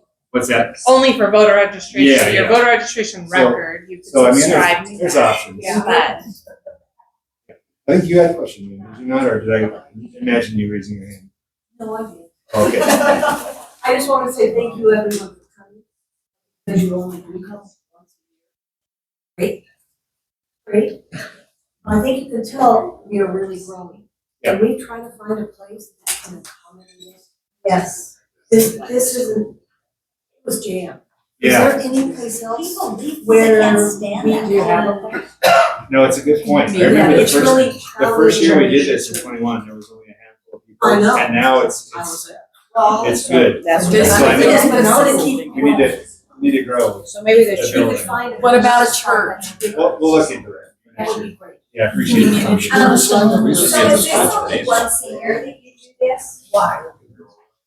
What's that? Is this only once a year that you do this? It's only once a year that I bring all the directors together at this table, but I can tell you that these directors and a lot of their staff members are in this area throughout the year more than you. But we don't know that. I'm just wondering. Well, I mean, they're know it working, costs they're out money. looking at I know sites. government, but maybe if it was a little more often. Yeah. I'll also tell you this. I've served, this is my 6th year on the Board of Supervisors. And to my knowledge, during that time that I've been on the board, I'm the only county supervisor out of the 5 that has done this. It doesn't happen in Bullhead. It doesn't happen in Havasu. It doesn't happen in Kingman. It doesn't happen in Colorado City. It doesn't happen in Golden Valley. It doesn't happen in Mohave Valley. It doesn't happen anywhere else. We're the only ones that have ever done it. I just wondered if there was. I live in the light in your guys' vote in any way. And I'm sure you're like, oh boy, here we go. And if you guys are having a community meeting and you would like to invite any of us, I would be honored to come and speak to you. And you don't have to wait for, Like, this is a. we're happy to come here. District 1 has tried to host this once a year for everybody, but I mean, it's, yes, some elected officials here, I mean, treasurer, recorder, assessor, reach out to them, invite them to your event, if you want them to come to your event. Reach out to the sheriff, ask him to come to his event. I mean, if it's a staff, I actually work very closely with the county manager, so some of the staff members that report directly to the county manager, I work directly with him. I've actually gotten a little bit of pushback from a couple of the other supervisors that were a little miffed that all these directors are in one place way up here for a whole day. Yeah, way up here. But it's like, well, I mean, that's their mentality, right? I mean, if you live in Havasu, it's like, why are you going up to Beaver Dam for a whole day? Yeah, right, John. Right? I mean, we get it. Well, we appreciate it. Yeah. Yes, that was the first one. Yeah. And but I've learned a lot. That's what it's all about. I want to do it. But like Lydia had said, we love to come and speak. If you have an organization that wants us to come and speak, I love to do that because it's more one-on-one with just us, and we can really zone into a lot of different things. That's a great idea. So if you have I don't care if it's a church or if it's a political organization, it doesn't matter to us. If you have people that want to hear from us, just call us and we'd be glad to come up here and speak. Thank you. Okay. I'll get the gentleman in the green hat, then I'll go to you, sir, if that's okay. Okay. This is an easy one. Is there an agreement with the county with Virgin Valley garbage? Is there any kind of formal agreement? I don't believe there is. Is there, Steve? There's not a formal agreement. I probably should put this out because I haven't really advantage of it. I know we reached out to your race before with stuff, and they allow Virgin Valley disposal of this. Not for their personal trash, but for neighborhood stuff, so you can have a one-time pass or they'll give vouchers or something. You're doing a community cleanup, similar to bringing a dumpster before. You're doing it on your own and you reach out to your rate. Have a program where you're not your personal trash, but neighborhood trash, or a community trash or community cleanup can be covered. It's expensive, can be covered by your rate. It's not a formal agreement. I think it's just a one time. Yeah. I think it'd be good to formalize that. That way everybody can use that. We appreciate it to be a community led so that there's a liaison that can spread the word when that dumpster becomes available. We just want to be putting on a dumpster, and it wouldn't be a continuous, but we do it as a part of our community cleanup event. So we do countywide, but we'd be happy to do it up here work with them. You're probably not really interested in hauling all the way back down. Well, we work with Virgin River, right? So the state, right? That's what I'm. Facilitated for the people in this community that have big stuff like mattresses and things. It's gonna cost us gonna continue to grow. That's why it's all in and up out there in the desert. We need to figure something out. Sir, I'm committed to you. I've been listening to this one of the first times. I'm just a new one here in Beaver Dam community. And I see with all the different entities right here that, are you foreseeing more and more on this stretch? You talked about the sheriff department, putting more people in? Are you anticipating, or are there other things like Terribles, the truck stops, the other things that are coming into this area? Are you foreseeing all this that you've got to accommodate for things? Or is there things you know that you're not putting out there yet? Oh, gosh, well, I, Are UFOs real? Of course. yeah, right to Barack Obama, they are. We have our next meeting at the community center. I'll grow this. What is that? So can we have the next meeting next year at the community center? We kind of outgrew this one. Yeah, we did, we're gonna look for a bigger venue. Why don't we do it? I can tell you that, from my chair in this area, in, Colorado City, Centennial Park, there's a lot of things that are pushing growth regionally. So Washington County, Utah is like one of the hottest places in the whole country right now. And we're right on the fringes of it. And we're seeing some of that come here because of that fact. In addition, I mean, we're very, very close here to some very popular national parks. And, I mean, here is beautiful. I mean, it's that portion of land that we put on zoning designation on the other side of the gorge, you know, if that state land were to ever sell or development was there, you could have like best of both worlds. You could have all the amenities of St. George and then live on the Arizona side and get the Mohave County taxes. You have it like the best of both worlds, right? So development's going to come. Development's going to come to this area because of our low taxes. Our regulatory environment is less than Nevada. It's less than California. I just hope that they don't bring California here. So I think from my perspective, we're just going to try to keep government as small as we can and keep out of everybody's hair. I think people move to areas like this because they don't want government breathing down their neck.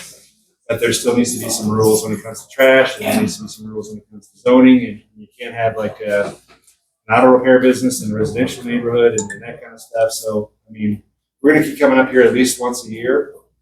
And like I said, you've heard it from everybody. Don't hesitate to reach out. Do the web QA or go directly to their website, ask a question, ask to speak with somebody. Even though all these folks' offices are like 3-4 hours away, pick up the phone, get on the email, and we'll certainly try to do our best. It's my pleasure to serve all of you guys. It really is. We've gotten a lot of good stuff done together, and we're going to continue to do that. You guys are my eyes and ears up here, and keep sending me things that you guys want to get done, and let's solve the puzzles together. All right. I'm gonna go to this gentleman here, and then I'm gonna go to you. Sir. So I have a question. Why do our 911 calls go to England or Phoenix first? As far as dispatch, do you have any answers on dispatch? Yeah, dispatch to the human. Yeah. It's one center. They're not, I mean. That's for cost. The call line wouldn't justify having a dispatcher. We're already overstaffed for population. Yeah. And it doesn't really, our dispatchers are usually, a dispatch, if you're not fire, goes to Steve dispatchers, fire for fire and our dispatcher. But you shouldn't experience a problem with that. The problem we have with it is drop call. Oh, I don't know if that's with the 911 center. 911 came in or whatever. You're calling on a head. How long was it? And they don't have any clue to where you're at. You know, and you tell them, everybody's aware of this one. You tell people that you live in Scenic, and everybody thinks Phoenix. Exactly. Beaver Dam, and nobody in Arizona knows where Beaver Dam is. The accident 91, Yeah. There's also 91. Race south, there's also north, so there's an educational area, geography. It's all. I had to call back to 911, then they did the same thing again. And I can say that they have a revolving door dispatch right now. But you have a request on ours, but to have people that are in the office actually that know the geography. It's gonna be, your problems are not specific to you. Right, you called it, your needs, you called it. I'm on, Lincoln Street, dispatcher, how does it know where Lincoln Street is? Right? They're not gonna know, like, to ask someone in a dispatch center to know your location, or to know geography, that's not new to Beaver Dam, that's anywhere you go.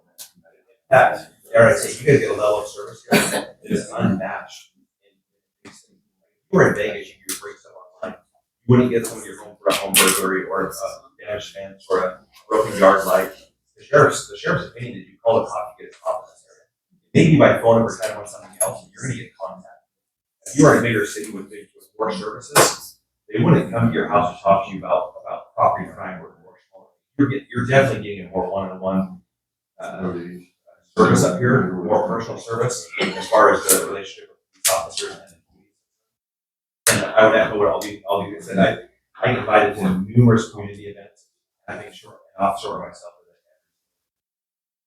at whether it's in the school, I put cameras for the school, we do the parade, we do the school board meetings when we're asked, or the city meetings when we're asked. It's hard to, I even have a schedule of the sporting events in the high school. Boards, the officers know when they're on duty. Which sporting events. I made it a point since I've been here for almost 8 years. I've been here 10, for almost 8 years. You're entrenched in the community. You are part of, understand numerous people. Good, bad, in the community, have my cell phone number, personal cell phone number. Like we are an integral part of the community. And as that was the beginning, everybody. Neighborhoods that neighborhood watch party. And there's some accountability to your own, to yourself and your neighbor. A lot of what we're discussing today is just that. Like, if you want the government's help, and that's fine. But we all moved here for a reason. These things weren't here and taken away from you. They didn't exist when you moved here. So you come here and say, where's this, where's this, where's this? It didn't exist when you moved here. You moved here for a reason. There's a level of government involvement and of freedom. And you can find it, and everybody's line is different for that, right? Some people want more government involvement, and less freedom, or people less freedom. Some people want a bunch of freedom and no government involvement. Find that balance, make everybody happy. Bottom line is we're not going to get everybody happy. We're going to do our best to do that, but we're not going to get everybody happy all the time. I think it's one of the trade-offs of, living in an unincorporated area. Some people move into unincorporated areas and they expect city level services. And it's very hard to do that in a county that's as large as ours. As far as law enforcement is concerned, I have nothing but respect and thanks for these guys. We do have, as you said, 6 up here, right? I think we have 6. I've got a pretty good relationship with the sheriff. And that's based on, number of population per deputy, right? So, I mean, the ratio there is better here than it is down south. I can tell you that the other big cities, they're always asking for new deputies too. So the fact that we have 6 up here and we're able to keep 6 up here, I'm very happy about that. Do I want more? No, I would like to say thank you. Obviously.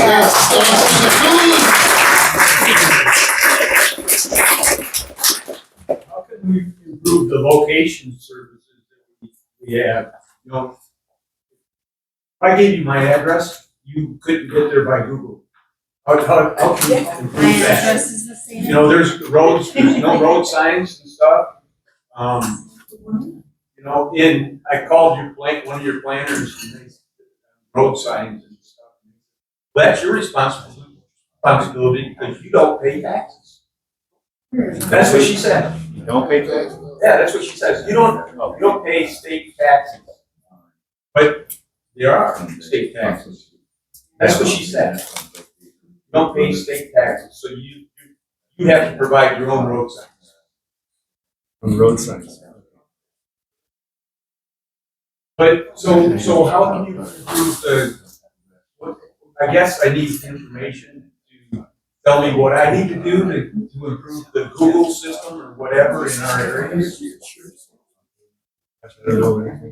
can actually, there's a contact form, you can actually improve your, you can provide me this information. The even gave to the wrong house.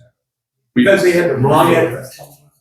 I think there's a contact form. Yeah. In Google Maps, there is a contact form. We actually had that same problem with their own public works building. They had it in the wrong place, so they came.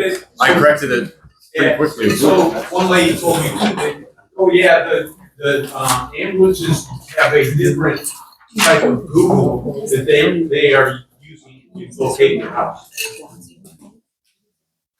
Is there, panel wide, is there any other questions, from anybody?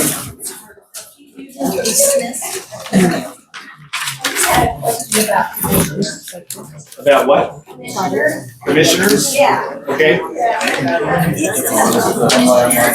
Planning and zoning? No. Oh, good. Here's the corner, new